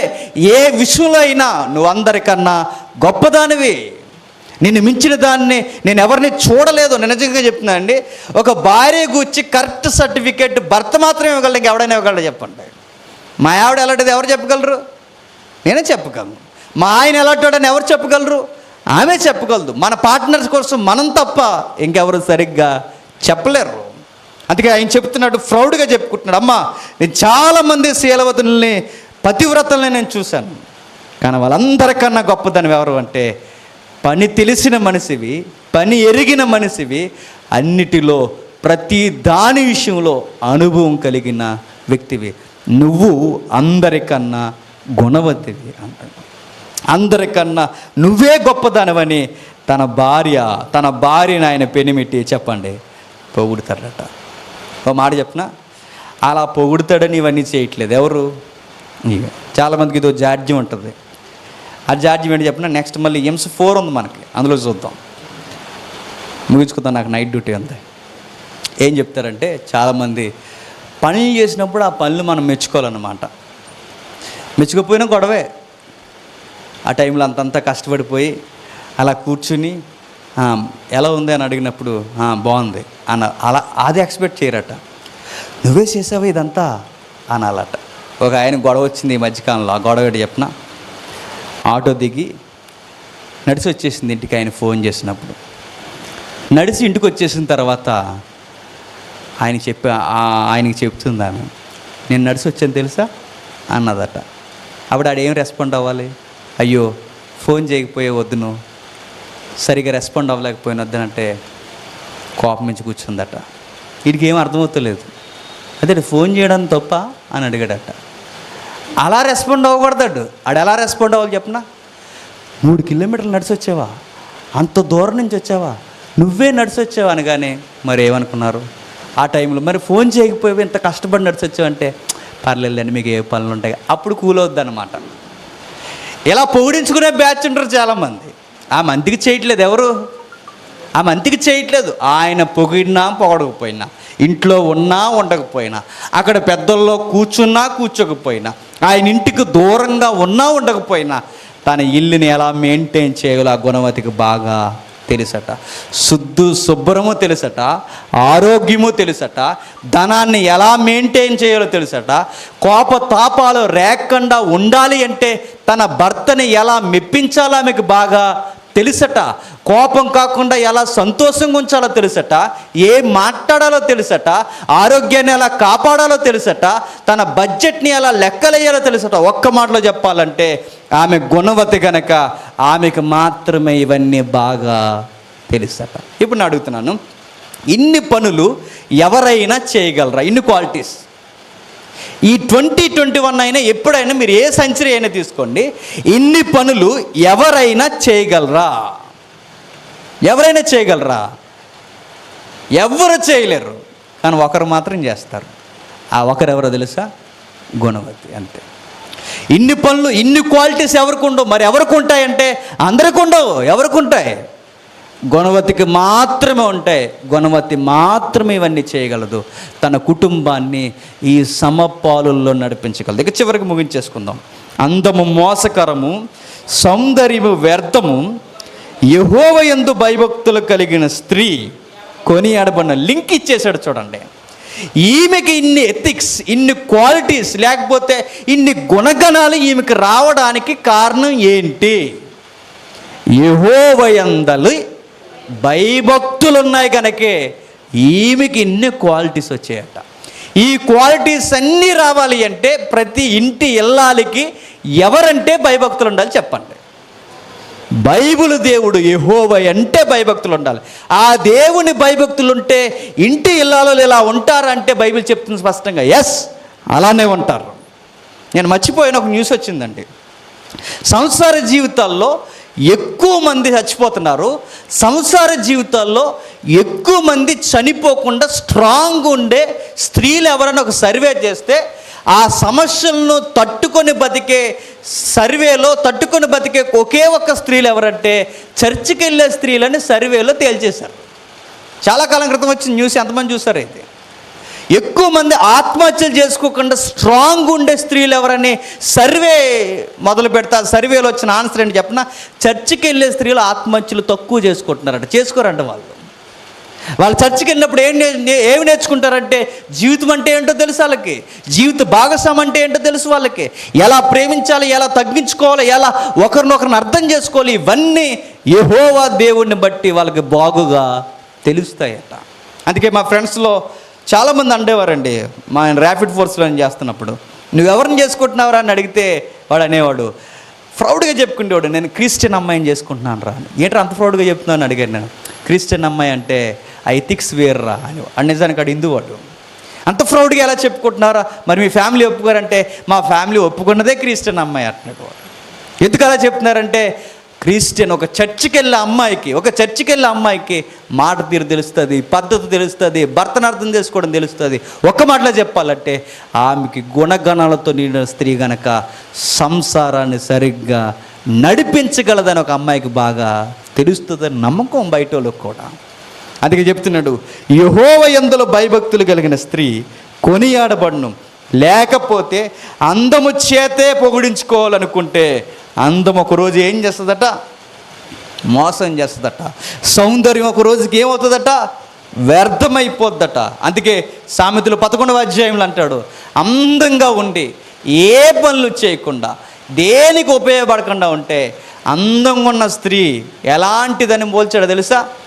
పని పాట ఏం చేయకుండా బతకస్త్రాలను ఏమన్నాడు తెలుసా? పంది ముక్కులో బంగారు కమ్మి అన్నాడు. ఒక మంచి బంగారు కమ్మి, మంచి డైమండ్స్ దానికి పొడిగించి మంచి ముక్కు పుడక చేసి ఆ ముక్కు పుడక పట్టుకెళ్ళి పంది ముక్కు కట్టామనుకోండి, ఏం చేస్తుంది? అలా సోకేసి దగ్గరికి వెళ్ళాలని నిలబడుతుందా? ఏం చేస్తుంది అది? దాని ముట్టి ఎక్కడెట్టకూడదు అశుద్ధంలో పెడుతుంది, పట్టుకెళ్ళి ఆ బురదలో అశుద్ధంలో తిరుగుతుంది. ఇప్పుడు ఆ బంగారు కమ్మి అందం ఏమైంది చెప్పండి? అశుద్ధమైంది. అందానికి మరింత అందం ఏంటో చెప్పండి. ఇదిగో ఈ గుణగణాలన్నీ అలవాటు చేసుకుంటే, ఈ యెహోవా యందు భయభక్తులన్నీ మనం నేర్చుకుంటే అందానికి మరింత అందం పెరుగుద్దట, సౌందర్యానికి మరింత సౌందర్యం వస్తుందట. కేవలం బాహ్యమైన అందాన్నే, బాహ్యమైన సౌందర్యాన్ని చూసి మురిసిపోతే అది మోసం చేస్తుందట, సౌందర్యం నిన్ను వ్యర్థపరుస్తుందట.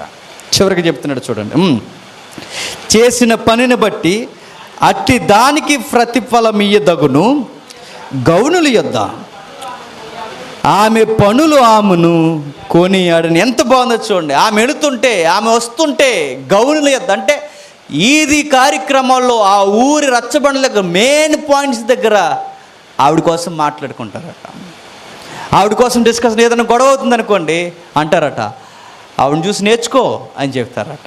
నిజంగా అలా ఉండాలండి క్రైస్తవ తల్లులు, క్రైస్తవ సహోదరి మనలందరూ ఎట్లా ఉండాలి అంటే, నీ భర్తలకి కోపం లేదా నీ కోపం ఏంటో నీకు తెలియాలి, వారిని ఎలా ఆనందింపజేయాలో మీకు తెలియాలి, వారి ఎళ్ళ ఎలా నమ్మకంగా ఉండాలో మీకు తెలియాలి, ఆ నమ్మకాన్ని ఎలా కాపాడుకోవాలో తెలియాలి, మీ ధన సమృద్ధి విషయంలో లెక్కలేయడం మీకు తెలియాలి, రాబో విపత్తును కూడా ఎదుర్కోవడానికి మీ దగ్గర ఉన్న పరిస్థితులు ఏంటో మీకు బాగా అర్థం. ఒక్క మాటలో చెప్పాలి అంటే మిమ్మల్ని చూసి అనేక మంది రోల్ మోడల్గా పెట్టుకోవాలి. ఇలా ఉంటే ఫ్యామిలీ ఎలా ఉంటుందట?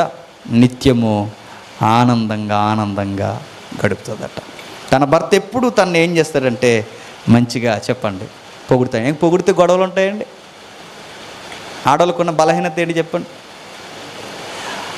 పొగిడితే పడిపోతారంటారు బయట. ఆటో వాళ్ళతోనూ అక్కడెక్కడో తుక్కెత్తి కొడుతూ కూడా పోయి ఇలాంటి పనులు చేస్తున్నట్టు కారణం ఏంటి చెప్పండి? పొగడతలు.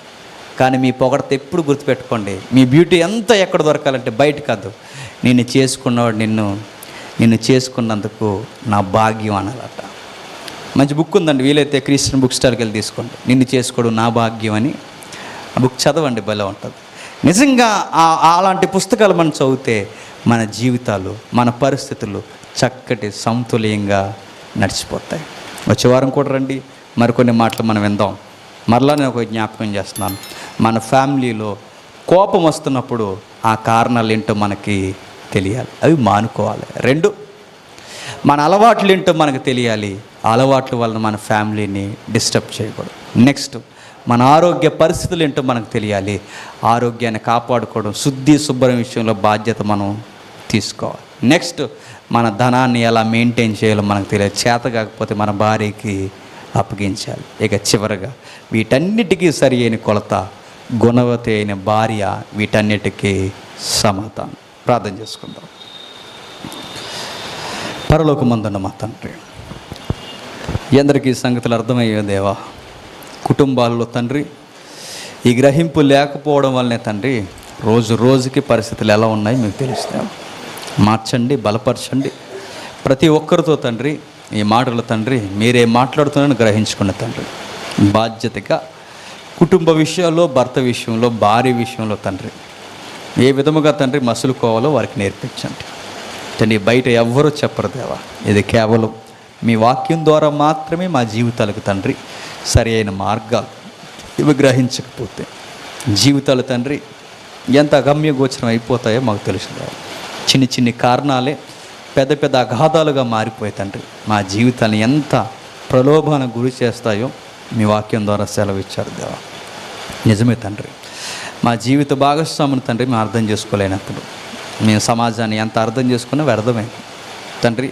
ఒకరి పట్ల ఒకరు అనురాగం, ప్రేమ కలిగి తండ్రి, వారి కోపతాపాలు ఎందుకు కలుగుతున్నాయో అర్థం చేసుకునే తండ్రి, ఒకరి పట్ల ఒకరి బాధ్యత కలిగి రాబోయే కాలం ముందు చక్కటి పునాదులు వేసుకోవడానికి తండ్రి పని వంచి, తల వంచి తండ్రి, వారి నడుములు వంచి చేతులతో కష్టపడే ధన్యతను వారికి అనుగ్రహించండి తండ్రి. మీరు ఇచ్చే మేలులు తండ్రి అనుగ్రహించడం తండ్రి, మీరు ఇచ్చిన మేలు అనుభవించడం తండ్రి మాకు శ్రేయస్కరం తండ్రి. ప్రతి ఒక్కరిని తండ్రి ఈ మేధాశక్తితో నడిపిస్తారని కోరుతూ, అందరిని ఆదరిస్తారని అర్థిస్తూ, మీ చిత్తమైతే మరొక వారం తండ్రి ఇంతకన్నా ఘనమైన మాటలు తండ్రి నేర్చుకునే ధన్యతను మాకు అనుగ్రహిస్తారని కోరుతూ, అందరినీ మీ చేతులుగా అప్పగిస్తూ క్రీస్తున్నామని సమర్పిస్తున్నాం తండ్రి.